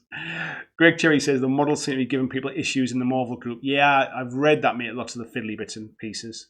James Hart is in as well. Good evening, James. He said, what's the general consensus on the importance of company support for games? For me, my favourite game is Strontium Dog from Warlord, which has limited support but hasn't lessened my enjoyment. I suppose, buddy, it depends upon what kind of a gamer you are. If you only play one game, for example, and let's say it's Strontium Dog, you would probably have run out of things to buy by now because there hasn't been a huge amount of releases. There's not a lot of stuff online for it. There's not Warlord don't kind of produce like new scenarios on a monthly basis. They don't do YouTube stuff about it. They don't do any real like video support for it or online support for it. If you're wanting to kind of immerse yourself in the hobby, then I think continued support from companies is very, very important. It's certainly important from a making money point of view for those companies. But with Warlord and with many other companies, they spread themselves thin over a lot of different things with a very limited number of staff, and some things just fall off the rotation. So, for example, Bolt Action will get a lot more coverage from Warlord than Strontium Dog will. And that's just because of the sheer size difference of the two games. When it comes to Mantic, Kings of War will get a lot more coverage than something like Dreadball because of the size of the two games and how important they are within their kind of sales portfolio. Games Workshop is still pretty similar. 40k will get a lot of love. Something like, let's take Speed Freaks, for example, fell off the face of the earth. So I think it's the same for every company. But I think depending upon what kind of gamer you are, you will gravitate towards a game that has lots of support. Or if it's less important to you and you love the IP, for example, I guess you'll play what you love, really. Gene is saying there he wants Doctor Doom to build a modern city board. Yeah, I've seen a lot of kind of city boards getting built now. I want to try and see some boards that are not like just fighting in the middle of the street now to see what else people do. Christian is just sharing the Patreon link there as well. If anybody is interested in supporting the channel through Patreon, please do click that link. Al Krabby says, anyone watching The Mandalorian? Nah, I've not seen it yet, mate, because obviously Disney doesn't start in the UK until March, I think it is, next year, and I don't have any of the alternative methods at the minute, so I've not seen anything. Clint said he needs to work his Monday schedule. Not at all, buddy. I just mean that you always play a Warcry on a Monday. It's good to see, mate. Where are we at? Yeah, Gene saying that's why whole armies can be so difficult. Yeah. You need to kind of know the whole picture, don't you? Well, you need to appreciate the whole picture, like the whole army. VJ saying, by the way, thanks for finally sharing your GW secret. Yeah, it's not a secret if it doesn't come true, though, mate. Then it was just a rumor. But the information I had was pretty kind of on the nail. Chris said, I'll get you into Necromunda. I'm sure you probably will, buddy, especially when... That's what I was going to mention, especially when your podcast starts. So for those of you that didn't see the little post that I did on Friday in the Facebook group, Chris and another couple of guys are doing a Necromunda podcast called Sump City Radio. So check out Sump City Radio on Facebook. They've posted a little teaser video, kind of like an audio kind of thing, so you can kind of see or you can hear what to expect. And it definitely put a smile on my face on Friday night. So please do go and check that out. Definitely worth a listen if you're into Necromunda. So yeah, best of luck with that one, mate. I'm looking forward to listening to it. Noxie saying, I see yours as general hobby channel, but covers all games and aspects, not just GW. Yeah, it's been very GW heavy the last kind of 3 or 4 months, I think, with Warcry. And that's definitely it's definitely dominated my particular hobby, my personal hobby, and that's why it's dominated the channel. The idea being, I think, when I get a bit more time on my hands, I want to try and spread it a bit wider again as I used to in the past. I want to cover more companies. I want to cover more games, and that's possible when I get the time to do that. But when I'm really, really short on time, the only time I've got is to talk about what I'm painting for myself or what I've been playing myself. And that's a lot of the reason why Warcry's dominated the channel more recently. So Warcry will be around as long as I'm playing it. But as I get more time, other games will definitely come back into the fold as well. And the plans I'm trying to put together for next year really should hopefully come to fruition, and especially if I can escape from my day job. Bit of chat going backwards and forwards there. I won't interrupt in that stuff. Gene saying we should have Modoc by a week's end. It should be awesome to paint. Yeah, I saw the one that Ash Bartlett painted. It was really nice actually. VJ saying you to make a Google Calendar for tracking birthdays. Yeah, I'm not good at that. I think that's maybe why I got married, and then my wife tracks it all.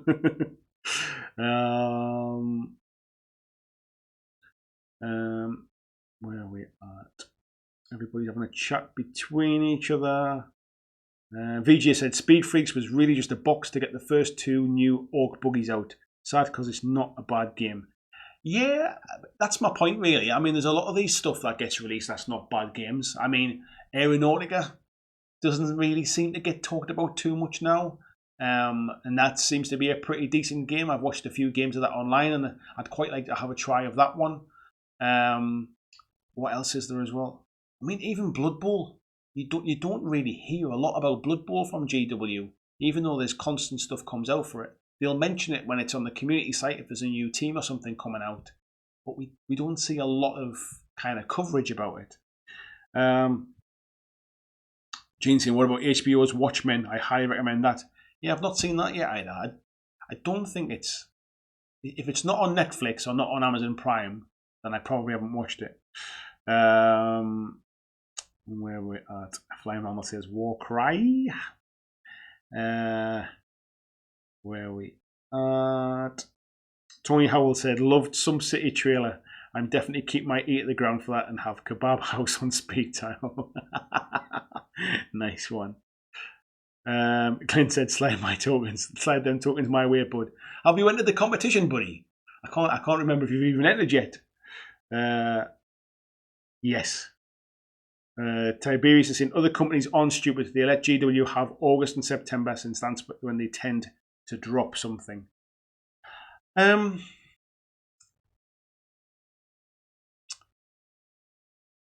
Would I say companies?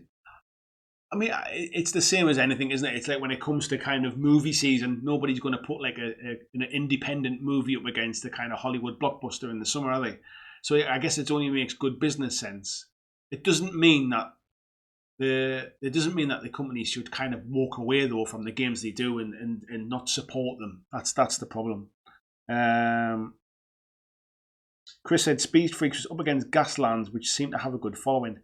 I can't believe for 1 second though that Speed Freaks couldn't wipe the floor with Gaslands if it really wanted to. If they wanted to really have a push behind it and bring out loads of vehicles and really kind of go to town with it, I can't believe for 1 second the weight of GW wouldn't overtake that. VG is saying his wife refuses to track the birthdays. At least there's one in every house that does it. Maybe that's what it is.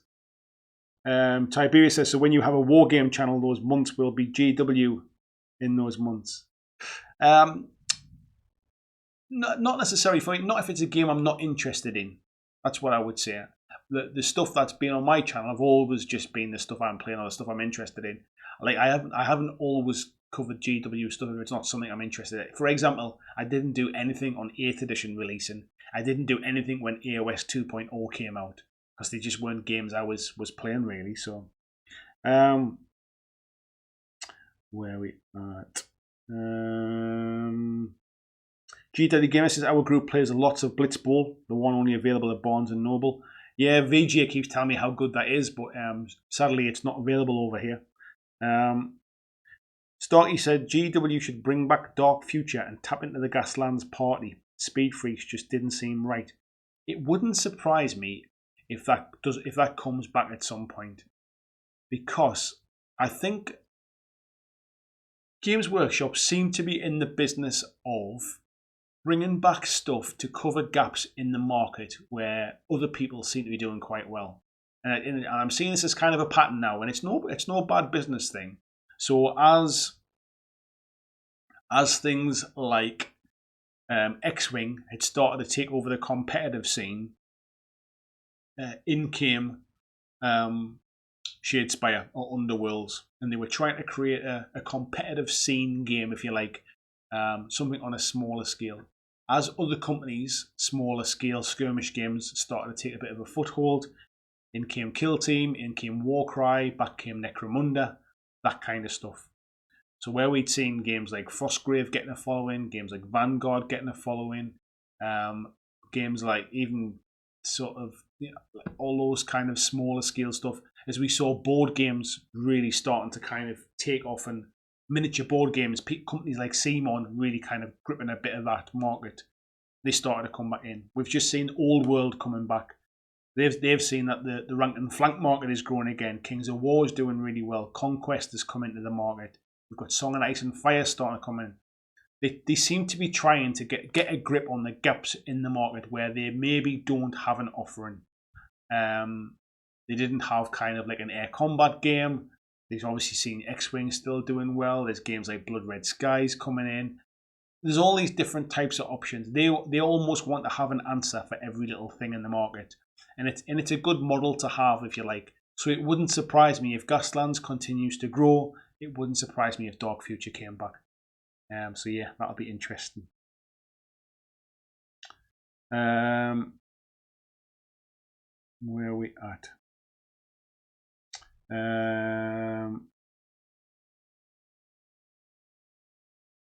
G Daddy Gamer saying he's got Speed Freaks but hasn't played it yet.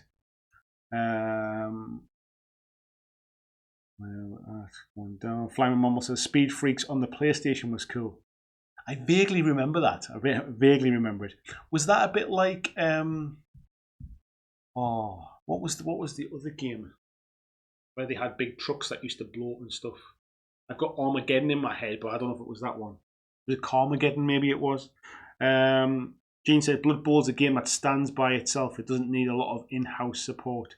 Some wither on the vine because of lack of support, but it's a straightforward board game. Yeah, but it stands. You say that, but then why release Blitzball? Why release an entry point as a board game in the US where it's maybe not as heavily played? It's not a game you can really buy in GW stores. It's almost just there to support an existing player base that hadn't gone away and was buying miniatures from somewhere else. That's almost kind of the reason that it exists again.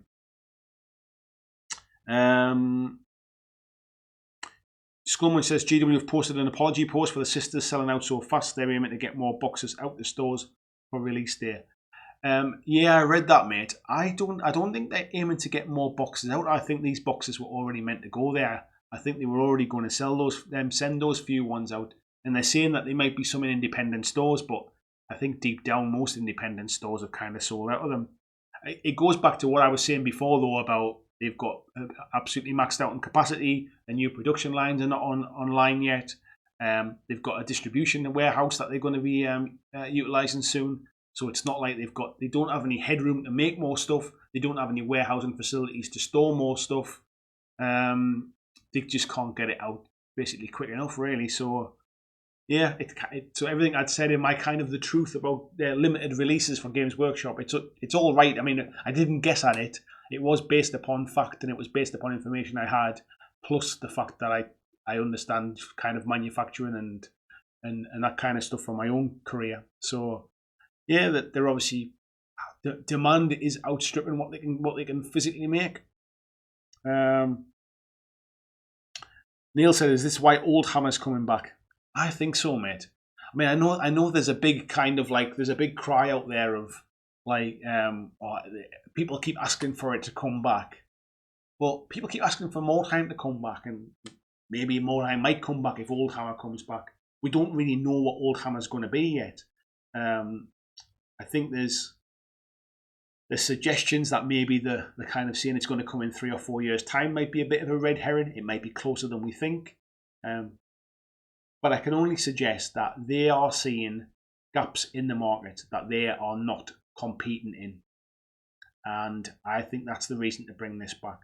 There's Kings of War's gathering steam. I mean, some people saying Kings of War is not that popular, but I think it is the second most popular fantasy game outside of AOS. Conquest is coming in now. They've got really good lore that they're building up. It's getting a foothold in the market. It's took quite a while to get there, but it's starting to to get a bit of momentum now. Song of Ice and Fire starting to get a bit of momentum again, as well as they're starting to get some of the distribution issues sorted out. I just think they're trying to. They're such a big company. They want to fill every store shelves with their products, and as soon as they bring something out, every independent retailer knows it's going to sell, so it's going to go on their shelf. And if it goes on their shelf, that's a space that has to be made available. They don't suddenly buy more shelves to put Games Workshop stuff on. They take off the stuff that maybe isn't as popular or maybe isn't selling as well. So that's why stuff gets taken off the shelves from things like Song of Ice and Fire, things like Kings of War, things like Conquest don't get on them shelves, and they fill them with GW stuff. So yeah, it wouldn't surprise me. Where are we at?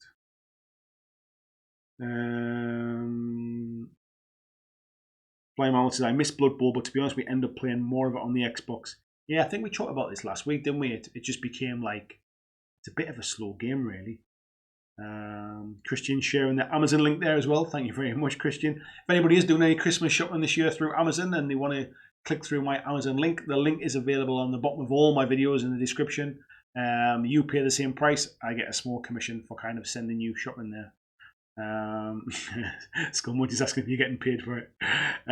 Twisted Metal, that's the game I was trying to think of, G Daddy Gamer. Yeah, that's it. Twisted Metal is the one I was thinking of, that one with the ice cream van and stuff with the crazy clown on the top. That's the one I was thinking of. Future Boy's in. Hello, Adam. How you doing, my friend? Greg says Apple's new C is epic. I don't know what that is, mate. I'll have to do some digging about that one. Where are we? Christian saying you should do a quick shout to Marco for his amazing Hot One post. Yes, you're right, mate. I sure do. So I asked the question on my Friday question about why do you do this hobby? Like not just why do you hobby. So for example, it chills me out, it relaxes me. I like to sit and paint. Why do you do this hobby? So you could chill out by taking like photography, as a hobby, like going out on the weekend and taking photographs. You could chill out by sitting by the river with a fishing rod and catching fish. You could do lots of other hobbies. So why this hobby? And Marco had a post, I think it was Saturday night, he put it in the group, which basically said, I didn't really know how to answer it with any kind of deep meaning really on Friday when you asked the question. However, he'd spent the day playing Black Fortress? Black Fortress, I think it is.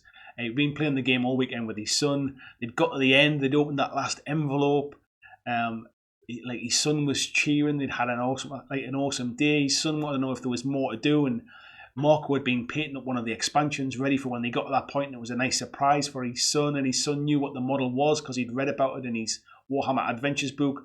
There was just this kind of sense of like almost that light bulb of, yeah, this is why I do it. It's just that kind of putting smiles on faces and that sense of enjoyment. You wouldn't get that from sitting taking photographs with your son, for example. And it was an awesome post. So if anybody hasn't read it, please head over to the Facebook group and check it out and just kind of give a little comment on it, because it's quite a personal post, really. It's not something that people would necessarily share, but it meant an awful lot to me as well. And I can tell by Christian mentioning it there, it's obviously touched a few other people as well. So if you do watch this back, Marco, thank you very much, buddy. It is hugely appreciated. And I do appreciate you sharing kind of like a bit of a personal story there as well. Where are we at? Murphy says it would be fun to watch you play a game with the guys that live and let dice. Who knows, buddy? Maybe 2020 is the year of collaborations with different channels. That would be quite cool. Gene said, "Is it worth their time if everybody uses their old models? I'd be interested in big scale battles." That's kind of my point. I'm not really sure. I'm sure if they bring out new models, then people will buy them. People will buy all of the books and all of the other bits and pieces. But there has to be an element of people that have just hung on to their old stuff. So I do wonder how big the opportunity is. Or the reason that it basically went the way of the dodo last time is because nobody was buying anything. And because nobody was buying anything, GW didn't really kind of support it much. And there was just that big accumulation of the end times where they decided to release a load of stuff and kind of milk it for everything it was worth at the end, which really kind of soured a lot of people. So I'm just worried this is getting hyped up into something that it might not end up being. Yeah, Tim says, true that Marco's post was a great reminder what this is all about. 100% it was, mate. Yeah, Christian saying, before you all leave tonight, don't forget to hit that like button. Please do, folks. It makes a huge difference. It's the chat, it's the comments on my videos, it's the hitting the like button. All of those kind of things just give YouTube a little bit of a kind of a nudge to go, people are watching this, people are talking about it, and that helps it get shared out a little bit. The other thing you can all do me a huge favour, if you haven't clicked the notification button, please do click the notification button. And if you haven't clicked the subscribe button, please do. There are something like 65% of my viewers are not subscribed to my channel. So yeah, if you do watch these videos and you do kind of tune in, please do click the subscribe button. It makes a difference. If you've ever wondered why it makes a difference, right? Because people don't tend to share this kind of stuff. So when you release a new video, there is something called view velocity that YouTube will track, and it is how many views it gets in, say, the first 24 hours, first 48 hours. And what can drive that is if your subscribers watch your video. So the more subscribers you have, the more people get notified that you've released a new video. Therefore, if they click the notification button, they will get the notification for all of your videos. And if they go and watch it in the first 24 to 48 hours, that increases the view velocity of your video. So for example, if I had no subscribers, I can release the best video ever, but it might not get a lot of traction because it doesn't get a lot of views in the first 48 hours. Now, it might be over months. People start to watch it and find it through searching for stuff, and it might start to climb then and get a second wind. But the best chance of a video succeeding is getting that kind of nudge in the first 24 to 48 hours. So that's why subscribers are important. They don't really mean anything else other than a bit of a vanity number. But it's important if subscribers are subscribed and they have their notifications on and then they watch the video in the first 24 hours, that helps YouTube to push it out to a wider audience if they think that there is an audience for the video. So that's the reason I ask you to subscribe. That's the reason I ask you to click the bell icon. Not because I want bigger numbers or anything like that, because that doesn't really drive anything. I don't make any money out of having more subscribers, if you like. So that's the reason for it.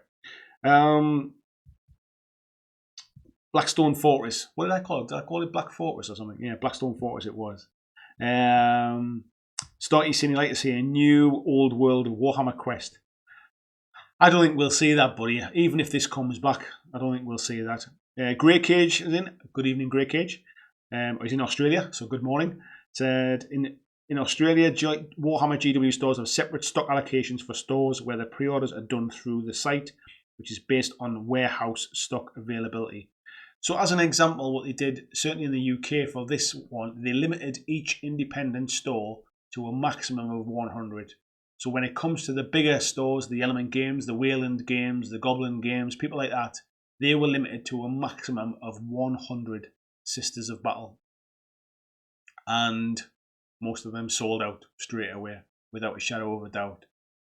All of those retailers put their orders in. They put what they think they need in, like the week before. So GW know roughly a week in advance, or at least kind of like 5 or 6 days prior to pre-order, what those orders are, so they can then try and allocate their stock depending upon demand. The problem you've got now is, because everyone knows they're limited, They're just asking for more. So for example, if I thought I could sell 50 units and I put an order in for 50 units and they go, actually, we're only going to send you 10. So the next time something else comes out and you think, well, last time I asked for 50 and I only got 10, so can I have 70 this time? And they go, oh, we can't give you 70, but you can have 20. Well, I've got a little bit more that time. So what I'll do next time I'll ask for 120. And they go, oh, you can't have 120, you can have 50. So all that happens is when it's short supply to independent retailers, is they just keep upping their numbers. So then what happens is it's a self-fulfilling prophecy, basically, that Games Workshop think the demand is bigger than it actually is.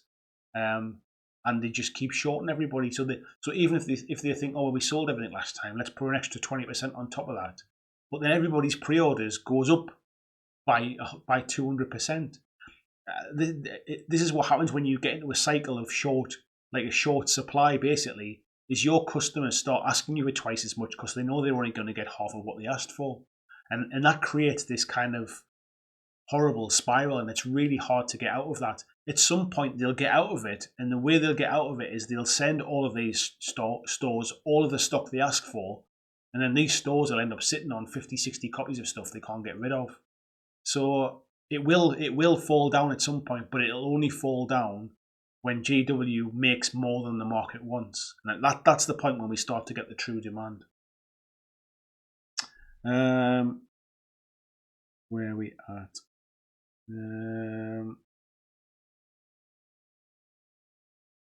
The chat's just jumping all over the place now. Horrid person saying, I'm lazy on the Blood Bowl, lazy on table Blood Bowl, even though I like to paint the figures. I prefer the PC version for that and get a game when inclined. Yes, there's a lot of that. We've got the duck icon going round again now as well. Where are we at?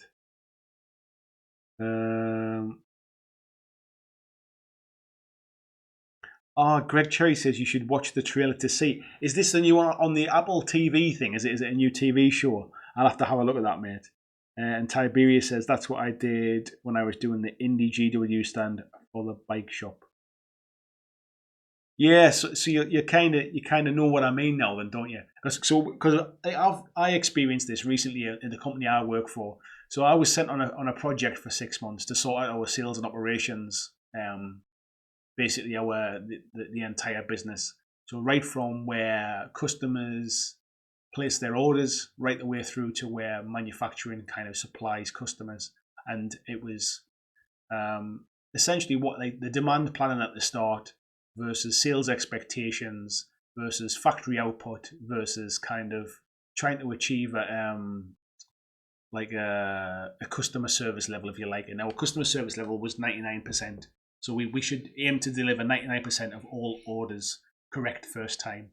And what happens is if you get into difficulty being able to supply demand and you start shorting customers, they double their orders. So if you say, I want 100 boxes and you only get 50, next time they want 200 boxes because they think, well, I'll get half as many this time. So then what happens is your demand system goes through the roof. You start having to try and plan your production schedules around it, and it all goes into a complete mess. And that's exactly what's happened here. We'll only get to see the real story, when eventually they get the new lines up and running, and they end up once making way too much stuff. Right. So, folks, it is 20:11. How are we doing for numbers? Do people want to go on a little bit longer? I know you're 30 seconds behind me, so I'll have a quick drink of wine while we're sitting chatting. Well, let me know if you want to go a bit longer. I'm quite happy just to kind of sit and finish my wine tonight and go on. I'm home alone tonight. Little one's asleep next door. Wife's away with work, so yeah, I'm quite happy to rabbit for a bit longer. In fact, if you want to rabbit for a bit longer, you tell me what you want to talk about. You tell me in the chat. You can ask me questions if you want to know anything kind of what I think about stuff, whether it's games or whether you want to know anything about me, for example. Tell me about something that you've seen that you're looking forward to playing. Tell me what you're painting. Let me know anything. Let me know if you want me to crack on.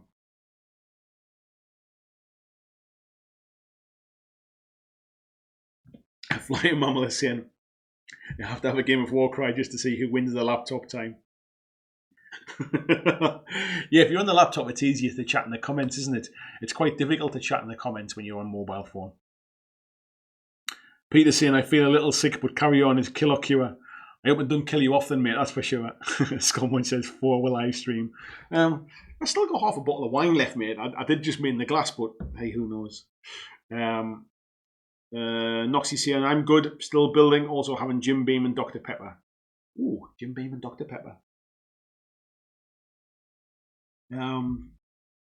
VJ saying, yeah, a little more will be good. Right, let's keep going then. So, I might as well top my glass up while I'm on then. So you tell me what you want to talk about then. Because tonight is a bit of a ramble. It's just a bit of a run. That glass is really close to the microphone there as well, so you'll have got that one. Tony says, when is the next weekender? So then, Tony, we have not confirmed anything yet. I'll be absolutely honest. I've not spoken a lot to. I've certainly not spoken to Steve at all since the weekend. We've not really said 2 words, to be fair. And Jay and I chat kind of semi-frequently as well, just random messages about bits about games and stuff like that, and playing on Xbox and PlayStation, that kind of crap. But yeah, we said we were just going to kind of let the last one die down a bit, not get swept up in the hype of how good it was. And at some point, we're going to sit down and have a bit of a meeting together and decide what the plan is for the next one. So yeah, nothing's been confirmed, mate, but yeah, I'd be surprised if we don't do it, put it that way. VG says, I love to hear about everyone's latest Kickstarters. What's delivering soon? What you're interested in? For me personally, Super Fantasy Brawl is the next Kickstarter that's coming for me. I don't have anything else backed at the minute. I must admit I've been super tempted by Defiance by Infinity, just because the models are amazing. I really do love those Infinity models. But yeah, I've held fast on those, and so I haven't done it. Mickey Angel 95, hello buddy, says, what do you think? Do you think they'll release Ossiarch Bone Reapers rules for Warcry? I would love to. I would love to think that they will do, and I'm hoping that because of the way this is all kind of panned out, and the Bone Reapers have come out now, and the Tome of Champions is coming out next month, I'd like to hope that they're in there. I really do hope so. Flying Mama says, "Is this Pandemic the board game?"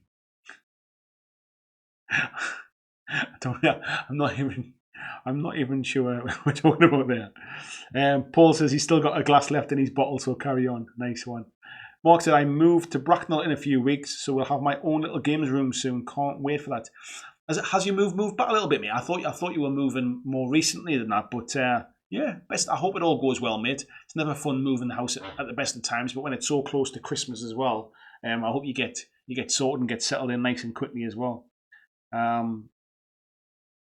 Dice Tales is saying, planning to sneak Dark Uprising into my house one piece at a time.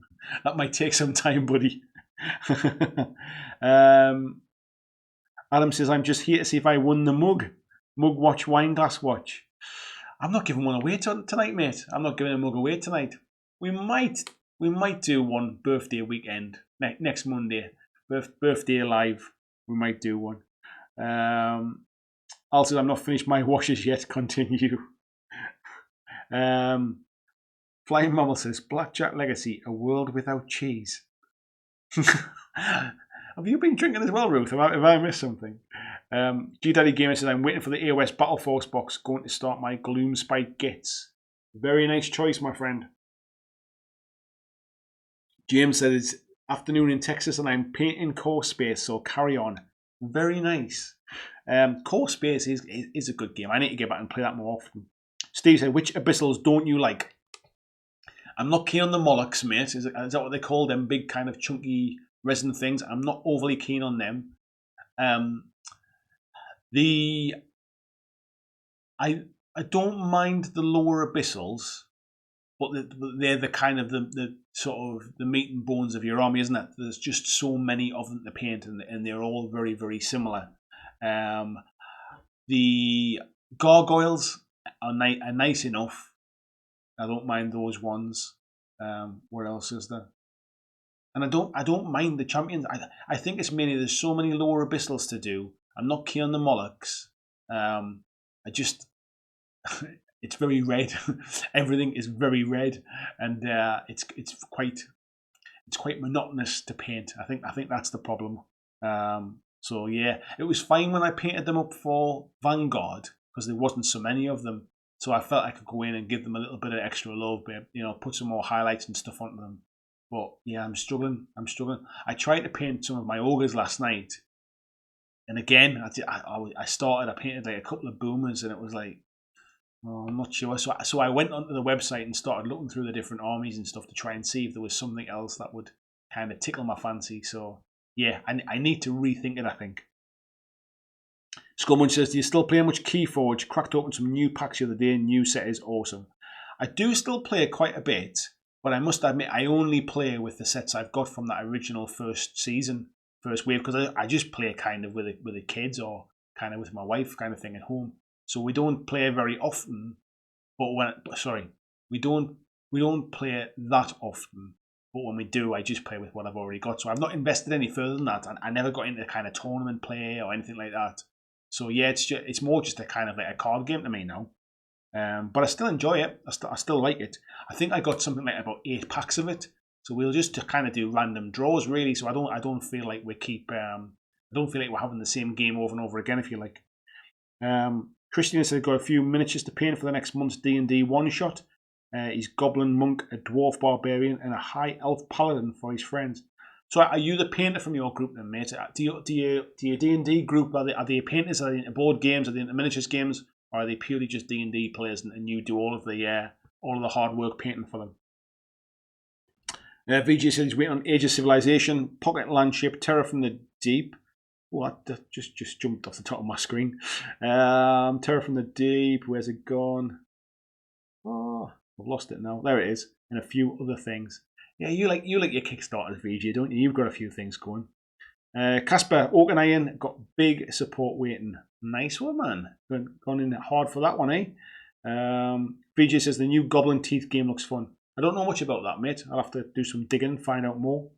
Yeah, James says Infinity Defiance is finishing out. Yeah, it's pretty much finished now, isn't it?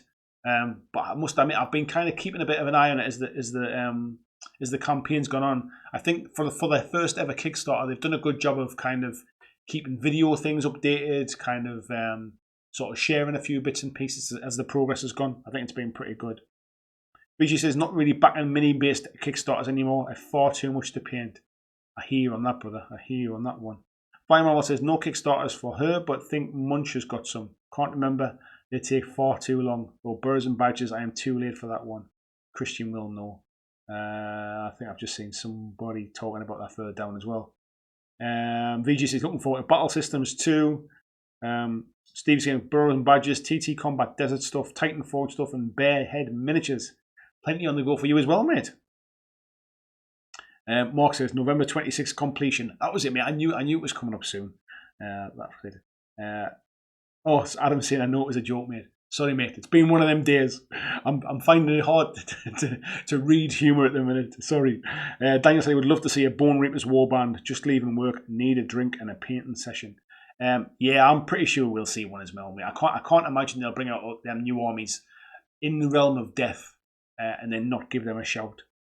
Flying Mama said, right, discuss a world without cheese.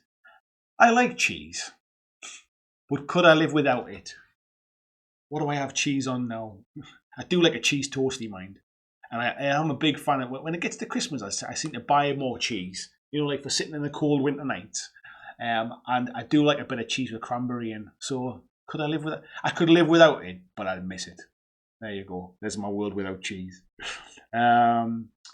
Usually saying, have you ever used a Vallejo matte varnish in an airbrush? Seems rather thick. I thinned it a bit and it seems better, but any advice on it? I have used it, mate, yeah. I used it on my Infinity models as it happens. I'm just kind of looking over there because that's where they are.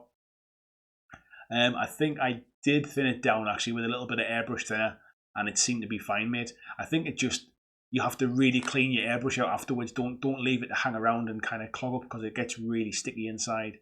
So yeah, just make sure you really clean it out well afterwards.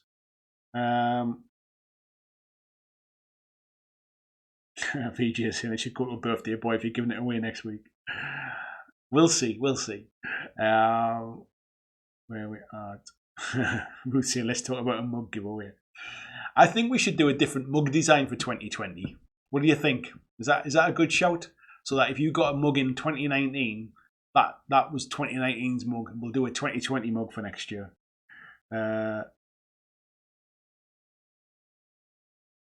Flying Model saying, weren't you meant to play on PC? We were meant to play on PC at some point, mate. I've still never played on PC yet. I tell you what we do need to do. We need to get a bit of online Super Fantasy Brawl going. We could do with a bit of a BlackJack Super Fantasy Brawl tournament, couldn't we? Before it all gets shipped out. Christian said he's the painter for most of his stuff. One of the players is a bit precious about his stuff, so I don't offer. I bet he's just jealous. That's what it is, mate. Your stuff's amazing.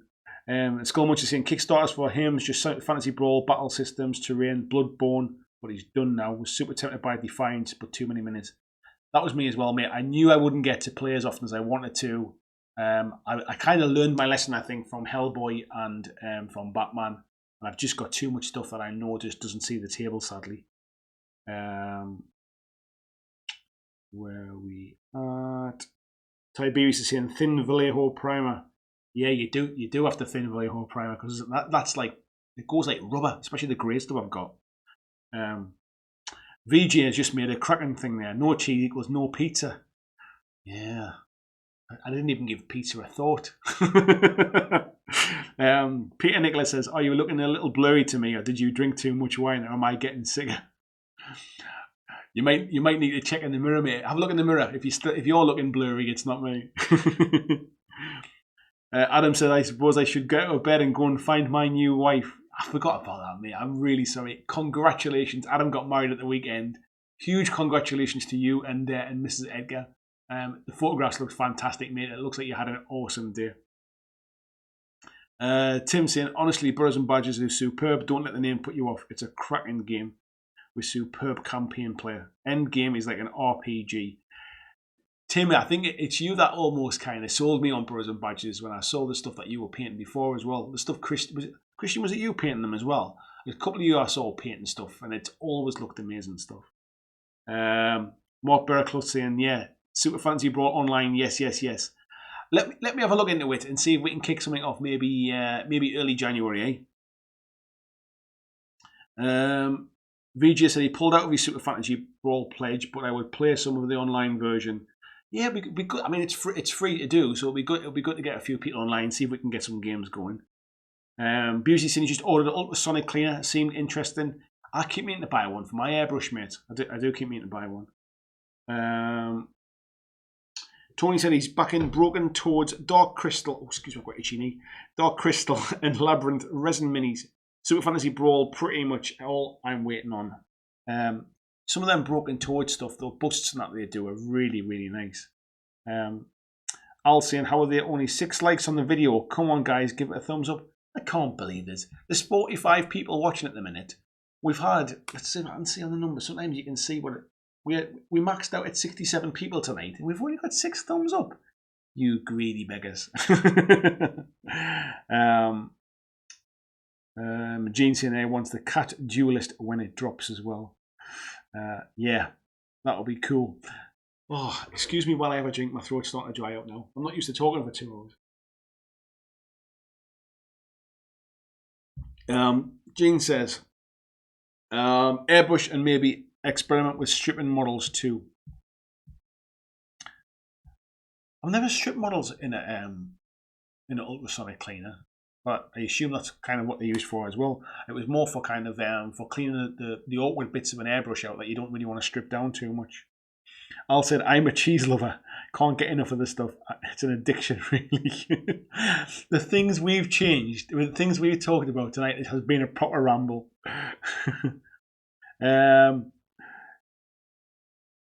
Mark says, tells me 43. Well, I haven't got a clue what it is now. I'm going to check on my phone unless my battery's died. Let me have a check and see what it says on my phone. Where am I at?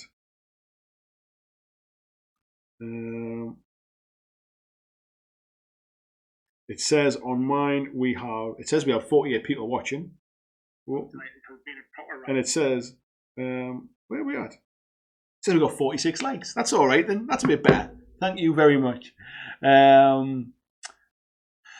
are we at? Paul says, just ordered one of your t-shirts. Great selection. Thank you very much, buddy. I really appreciate that. BJ says, likes don't refresh, so it stays wherever it was when you last refreshed the page. That'll be why then. Skullmunch says, BlackJack Legacy After Dark, stripping minis. And Flymar says, night all, thanks tons for the natter. You are welcome, Ruth. It's always nice to have one of these kind of rambles every now and again, and I know it's kind of... when it's a bit less focused, we get less people in, but the chat always tends to be kind of more lively and a bit more fun at times. So you've got to just try and mix them in and out, haven't we? Tiberius says, that's why I'm on the oat milk. I'm a vegetarian and reliant on daily, and I love cheese, so I need to cut down. So are you a vegetarian through choice, buddy? Is it like a dairy intolerance or something like that, or a that's not. Yeah, is it like dairy intolerance or something like that, or you just don't like eating meat, or is there a reason, mate? I always wonder when people are vegetarians whether it's kind of by choice. A bit of chat there. Paul McElroy says, good night, mate. Thanks for coming in. Red Rose Wargaming says, have you decided which warband you're taking to the Warcry event yet? I haven't, mate, actually, because I did intend to paint up my unmade. I'd like to take the unmade, I think. So if I get them painted up in the next 2 weeks, whether I've played them or not, I will take the unmade. If not, I'm tempted just to take my Untamed Beasts, because they're the ones I've played the most games with. So then at least I don't really have to think about what I'm doing so much. So yeah, I'm going for the fun. I'm going for a bit of a laugh, roll some dice, have a pint of Bugman's, have a wander around it, and obviously meet you as well, sir. Meet you too. So yeah, I'm not worried about winning anything, but yeah, it'd just be nice just to kind of I've never played in an event at Warhammer World before, so yeah, it'd be a bit of a first for me. Peter says, you shouldn't have left that wine bottle within reach. I think I drank too much. Tiberius says, Arnold Schwarzenegger says, milk is for babies, so I'm doing what I'm told on his YouTube channel. I remember seeing this video. I saw this video a while ago where he was saying that basically they used to drink beer because it was easier to get. I think it was when he was in these Austrian gym or whatever. So they used to drink beer. So there was always like beer cans or beer steins lying about. And he used to see all the American ones drinking milk. So he always said milk was for babies. Real men drink beer, didn't he? VJ says, Andy, I just noticed the tattoo on the back of your bicep. What is it? So I've got that one there, mate, which is it's a date when I got married, and it's also the kind of the geographic location. So if you put all the kind of 55 degrees north and so many degrees west and all that kind of stuff in, you'll get the place where I got married. So yeah, that's what that tattoo is, mate. There you go. You can kind of see it there. And then I've got this one up here as well, and then I've also got this one which goes up the top and round there as well. So yeah, I because I've got a bit of a corporate job, I always stop there so that if I roll my shirt sleeves up at work, you don't see them. But if I ever quit, I'm going to finish the whole bloody thing off. Get my arms finished. I'm a big lover of tattoos. I just it was kind of frowned upon where I work. So that was why I stopped where I stopped, really. Broken Legion of Gamers said, have you ever considered a historical game? Not really, mate. I think when I was thinking of playing Bolt Action a while ago, that was about as close as I ever really got to historical stuff. I'm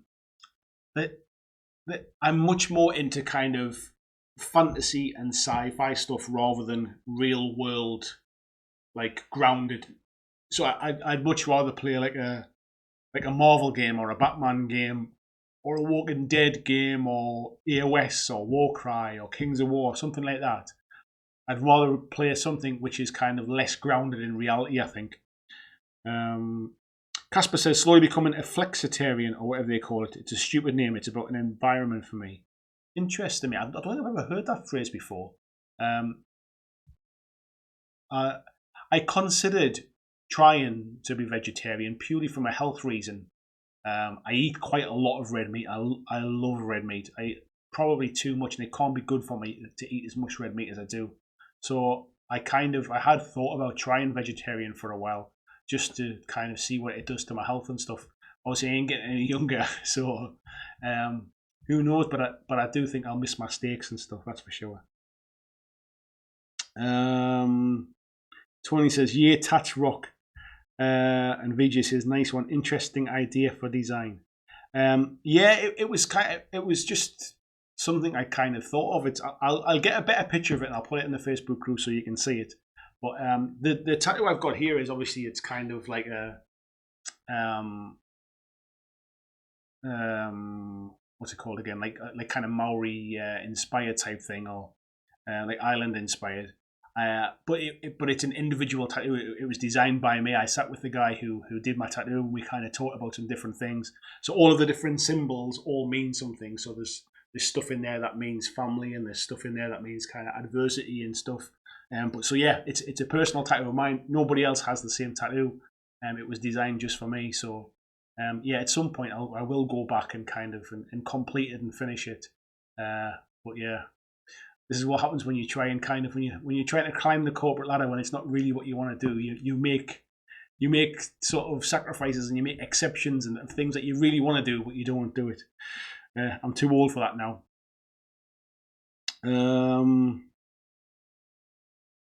Where are we at?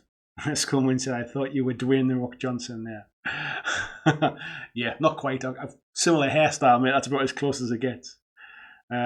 VJ saying his are all work safe as well. Yeah.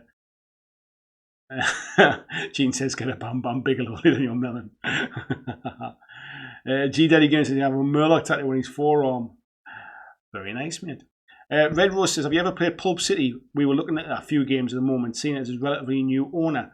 I played a few demos of it, going back probably about 4 years ago at Salute. The guys that did Pulp City, are they called Pulp City Gaming? Or they certainly used to be. They looked awesome. I love that kind of superhero aesthetic and stuff. And I did have a few demo games of it, and I quite liked the game. To be fair, it was one of them games that whenever I spoke to people at my local club, and like nobody had even heard of it, nobody was really interested. But yeah, it did kind of pique my interest a bit. VJ's saying Red Rose to World War Gaming. Yeah, I have my favourites. You can pretty much find me in Tabletop Minions, Blackjack Legacy, and Agents of Sigmar. Yes. Yeah, VJ is a huge supporter of those three particular channels, I would say. Tiberius says, "I'm doing that. I'm a vegetarian, but I'm vegan in the house." Interesting, mate. Casper says, "Eat less meat and go chicken and fish as much as possible. Eat green as primary." Yeah, I definitely need to kind of get a bit more health, that's for sure. King John says, "Would you ever try Napoleonic warfare games?" Do you know what, King John? It's never really appealed to me personally. I don't know a lot about the Napoleonic history, like the sort of the Napoleonic Wars. So that's never really grabbed me from that side of things. But if somebody had a game of it, I would certainly give it a try. And there's a lot of games out there that I've never played. And it might be those are the games that I love the most. But at the minute, it's definitely miniatures that drag me into games. And as I mentioned before, that the kind of the ones that are grounded in real life and real world tend to be kind of less appealing to me. That's not to say that I wouldn't enjoy the games if I played them, but they're not like at the top of my list to give a try to, I wouldn't say. Pusey says, don't get your whole face tattoo, sorry. Saw a guy in Mercadona the other day, whole face tatted, thought he would just do that. There's a guy who doesn't live too far from me who has his entire head tattooed as well. And you can see the kids kind of giving him funny looks and stuff like that as he walks by. It's a definite kind of defiance type thing, isn't it? Yeah, I'd draw the line at that, mate. I would. I think. Tiberius saying, "Being vegetarian's hard enough without trying to add finding something to eat out and about, so I get dairy and egg pass outside." I can imagine that's quite tough. Certain places where you live, if you live in like very cosmopolitan city, like London has a lot of vegan restaurants and stuff like that. But yeah, you live around my way. If you don't like bacon sandwiches, you're pretty much stuck. Al said he's off. Thanks all and good night. Thank you, Al. Thanks for coming in. Christian said, "I have 2 vegetarian days each week and 1 fish day. The rest of the time is mainly turkey and chicken with the occasional roast beef or steak." I think if I probably thought about it, I could probably manage that, I think. VJ says, Andy, try doing vegetarian a day or two a week. That's what I do. Yeah, I should probably try something like that, to be fair. A bit of chat there. Peter Nicholas says, buy Black Satyrs. I like that one, mate. Scum says, I'm a Flexiteer. Daniel says, you forgot 2 plus tough. Yes. Doug's a good guy as well. Horrid Person says, I want to paint more Napoleonics. I have French models to work on.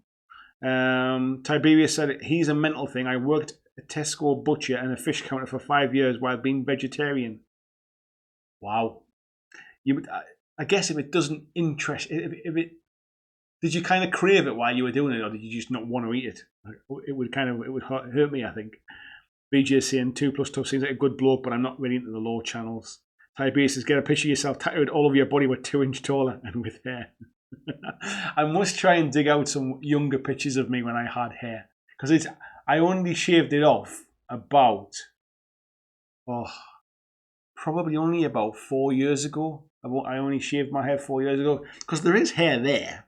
I mean, I still have a hairline and stuff. It's hard to tell when these lights are on here. You can kind of see it there, but it's a lot thinner on the top than it ever was.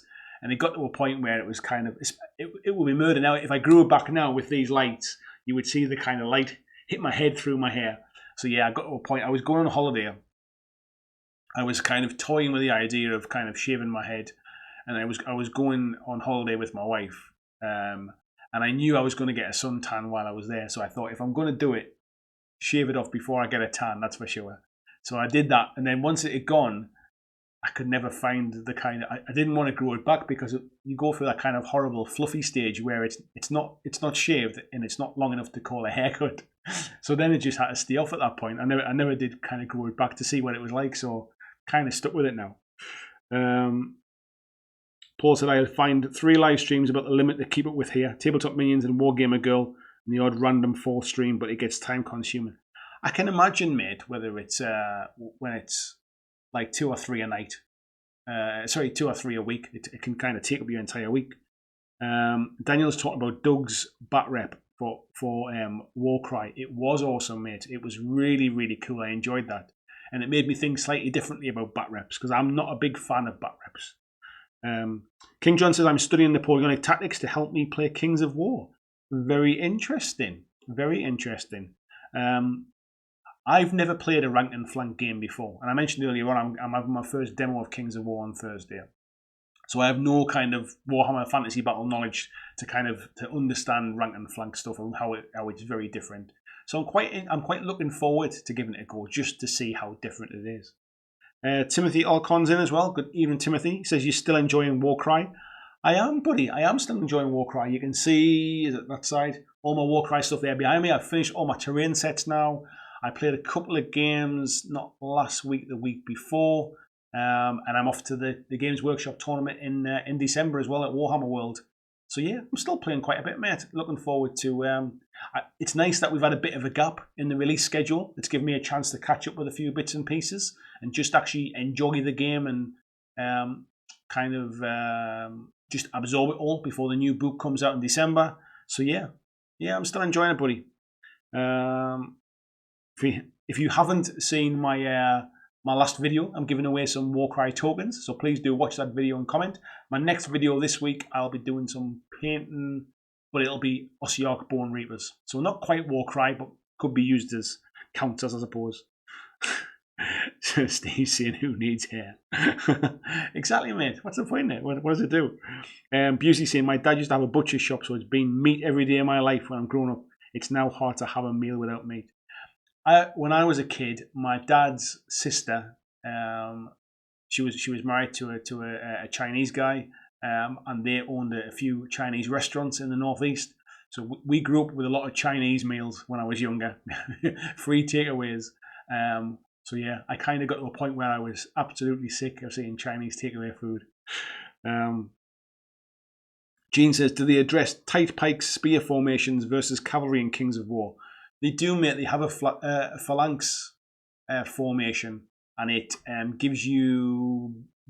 Steve will be able to tell you better, but I think essentially, it stops things like thunderous charge and stuff from happening, and it gives you extra defense. VG says I can follow a number of channels as most of the live streams tend to fall in early morning Australia time, so I can just get up an hour or two early and not have it impact the rest of the day. One of the benefits of being in Australia, obviously the downside being GW prices. Yeah, I bet that's the case, mate. How we're doing? What we're at time wise? We're at 11 now. Bloody hell! Right, I'm probably. Do people want to go a bit longer? Do we want to go out? We've been like 2 hours 10 minutes now. If people say yes, if I get 10 yeses, we'll go on a little bit longer until I finish my drink. Okay. If I don't get 10 yeses, we'll call it a night, because we still got 44 people in the chat. It's not dropped off since we got to 10:30. I normally stop. We still have a fair amount in. Nuxie's saying, yeah, time zones make quite a difference. Timothy saying, which faction do you think the Bone Reapers could proxy in Warcry? I think you could probably use them as Legions of Nagash, really. I think you could obviously take the normal, the Bone Reaper kind of main troops as the skeletons. I think you could probably proxy them up with some of that kind of stuff. Gene saying, nice. Squares cause horses to shy and can break charges. That's cool. Yeah. Casper says yes. Noxie saying yes if your voice can hold out. Peter saying go for it. Busey saying go for it. Bloggy saying go for it. Timothy saying yes. Daniel's yes.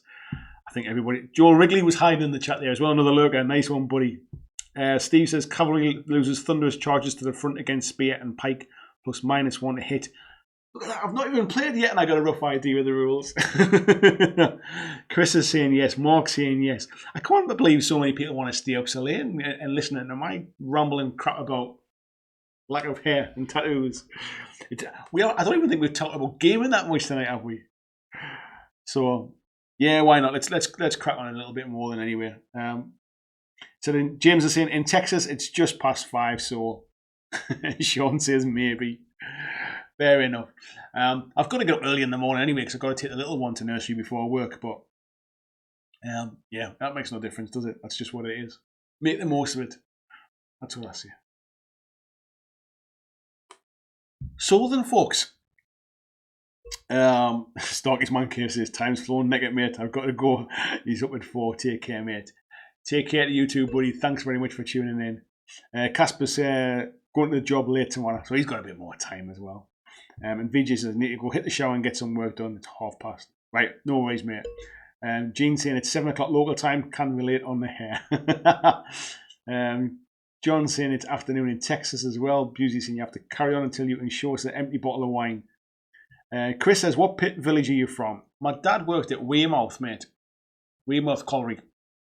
So I grew up in Southwick, in Sunderland. So that's where I'm from originally. So yeah, definitely nothing middle class about that, mate. Steve saying he hasn't got work in the morning. Yeah, he's having a chill tonight. We've got I'm gonna have to try and pronounce it, isn't that? Is it Thor Dalim de Kaladai? Did I butcher that one? Thank you very much for joining in there as well, buddy. Bloggy saying, did you guys talk about Marvel Crisis Protocol yet? I had to tune off for a little bit. We kind of touched on it briefly, buddy. We touched on see, I'm topping it up now. We did touch on briefly. We talked about a little bit about how the models are a bit fiddly to put together. Really sorry, I keep forgetting that's right beside the microphone for you folks. We chatted a bit about how the models are a little bit fiddly to put together. But other than that, I saw one demo game online, but I get the impression it's not the kind of game I want to watch played. I need to give it a go, I think. Because what tends to happen with these games that have a lot less models, they tend to have a lot more rules, and that's not always easy to follow on a live stream or anything. So it's something I wouldn't mind a demo of at some point. My wife, when I was watching the video at the weekend, my wife was asking me, "Is like, oh, is that not something that you'd quite like to? Would you like to paint that stuff?" So I think she was trying to fish for like a Christmas gift or something like that, or a birthday gift. So I don't know. I might pick it up. I'm not sure. I'm not sure, but we'll see. Where are we at? Tiberius is saying he's got a day off tomorrow. Oh, that's right. Wait, you were working the weekend, weren't you? So yeah, enjoy your time off, buddy. VJ says, hair tattoos, cheese. It's been a great chat. 100%. Noxie says, if we could, Andy, we should all go for a locals BlackJack Christmas pint somewhere. 100%, buddy. There's plenty of Northeast folks in the group, actually. So yeah, if we can sort something out, we should do. We should definitely do. Let's try and sort it, mate. That would be cool, actually. VJ says, gonna have to organise a big meetup next time I'm in the UK. If you're in the UK, buddy, please let me know, because I'll try and make the effort to come and see you if you're somewhere else in the UK. If you travel all that way, mate, the least I can do is try and make the effort to come and see you. Tiberius is saying, Sunderland, the People's Socialist Republic of Scotland, will annex that when it comes to revolution. I think we'll probably apply to be kind of as a refugee country, mate, and we'll come and be part of Scotland when it all kicks off. Steve says, I have no hair on my head, have tattoos and love cheese. Perfect evening chat. We've even told him about the Kings of War as well, mate. Doesn't get any better for you, does it? Jean says, excited, I hope my corset will arrive this week, maybe next, depending on element. Ordered Modoc from my go-to and expect him on Thursday or Friday. Nice one, man. Nice one. Yeah, you'll have to let me know what you think when it arrives. Mark says, I tried watching some Marvel Crisis Protocol, but didn't do it for me, although Champions I have on order. I don't know anything about Champions, to be fair. But, yeah, it's one of the reasons I've not picked it up, I'll be honest, is the online stuff hasn't really grabbed me. I get the impression it's one of them games I need to play to appreciate, because I'm just not getting it from watching. It's not sinking into my head. Christian saying the VG Morph should try and come over for a top table legacy weekender. That's not a bad shout. Timothy saying, I forget, do you play Warhammer Underworlds at all? I play it a little bit, but I play it kind of casually, really. So you can kind of see behind me, there's Beastgrave and Shadespire on the shelf there. I play it kind of casually, really. So I've never played any of the Grand Clashes. I've never played any kind of tournaments. I tend, especially now with the new Beastgrave sets, we come with almost like a card deck with them. I tend to play more hiccups. I tend to play now more with those fixed card sets. So I do enjoy playing it. I do think it's a very good game. But yeah, it's a very casual game for me. Steve says, you do all talk a bit funny up there.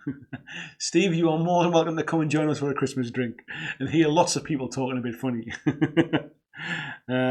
Gene says, I'm interested in the plastic figures. If I don't like the rules, I'll make my own and chop up figures to make my own heroes. I'm at the point where I'd buy it purely to build and own the models because I think they're nice. I think that's where I'm at. And if the game was any good, it's a nice bonus. That's kind of where my head's at the minute. But I wouldn't mind giving it a try, I think. And certainly seeing the models in the flesh. I've only ever seen pictures. Where are we at? Tony says, I was on the fence over Crisis Protocol. It was a gameplay video that made me go for it. I'll be getting the game in the next few days. So, Tony, what was it about the gameplay, mate, that made you sort of dive in then? Because I must admit, I've not watched the full game yet. I kind of got a little bit lost off on a couple of them. So, yeah, let me know why, mate. King John says, overnight lock-in with games. Now you're talking, buddy. Now you're talking. Red Rose says, I heard corset from Element and was confused. Yeah, not a corset, a corset. The set, which is the core of the game. Horrid person says Champions RPG. Yeah, I think it's a card game, the Champions one, isn't it? Yeah, Mark's just mentioned that one as well. Peter thought that as well. It's because you've got one of them funny accents as well, Peter. That's what it is. Red Rose says, we used to play loads of Underworlds, but have been having much more fun with Warcry. I watched your battle report the other day, mate. I enjoyed that. I really did enjoy that. Cypher Lords, first time out. It didn't do too bad. Tiberius says, you'll have to give up the chicken parmos to be in Scotland. I can honestly say, mate, I have never had a chicken parmo. Chicken parmos are a bit further south than me. So if you go down to Middlesbrough, which is essentially North Yorkshire, to be fair, they're big fans of chicken parmos. Yeah, up in Newcastle, you don't tend to get them very often because I live in Newcastle now. I'm from Sunderland, but I live in Newcastle now. So yeah, I don't see a lot of chicken parmos. Busey is saying, trying to put these Walking Dead minis back in the box. Anyone got a pick of where they should go?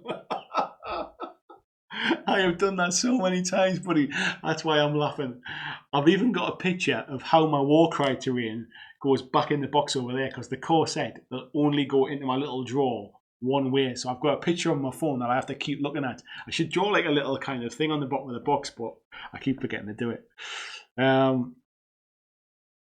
Bloggy said, unfortunately, my Crisis Protocol pre-order has been delayed until next month.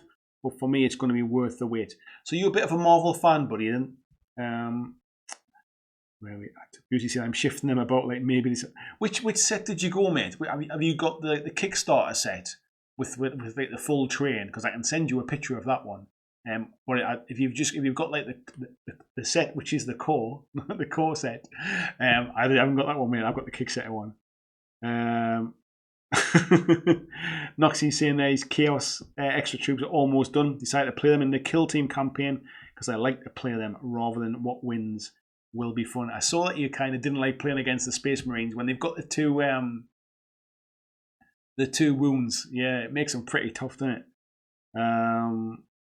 Tiberius said I saw one once. Yeah, you don't want one, mate. I've got a mate who's he's my brother-in-law actually. He's a big Middlesbrough fan. They're a big fan of chicken parm that way. Red Rose Wargaming says, did they ship the set out to Australia, VJ? Oh, sorry, yeah, he's talking VJ, that's why. Gene said, most looking forward to painting and building the terrain more than actually playing. Yeah, I quite like the terrain stuff as well, actually. Tony says, I've got elements of other games that I like. The management of power in order to pull off superpowers. I like the ability to throw terrain around and that you can get one round. You can't get one rounded. Yes. What do you think about the organised play thing that they're doing where there's essentially no winners? Have you heard about that, or is that new news? Tony's saying characters and skills powers change if they get hurt. Yeah, I like that idea as well. Is it easy enough to track? I couldn't work that bit out. Sean saying Simon started putting pics of the trays on the box inserts. Very handy. Yeah, it makes a big difference, doesn't it? Like there's so many stuff I've got where you just look and you think, I've got no idea where that goes now, especially when you take them all out for a game. For example, Joan of Arc is exactly like that as well. Like the Joan of Arc game from Mythic, there's so many miniatures in it. As soon as you start taking them out to try and set up a game of it, it's like, where the hell do I put them back? Bloggy saying he's a huge Marvel fan, but feel fortunate I missed the Night Models game now that I hear how it was handled. Yeah, I've got no personal experience with Night Models. I know many people have. I don't, so I can't. I'm only speaking secondhand when I talk about them. But yeah, I've heard more negative stories than positive ones. That's for sure. But Daniel says, just go home and pour a bourbon and coat, I should say. Nice, Daniel. Very nice. Have you got a favourite bourbon? Is there a particular one that your bourbon of choice? Broken Legion Gamer says, when you guys say chicken parmos, do you mean chicken parmesan? Yes, but a chicken parmo, and I don't know if chicken parmesan is the same over where you are, buddy, because you're like New York way, aren't you? A chicken parmo is essentially chicken breast, like sort of battered flat, covered with like bechamel sauce and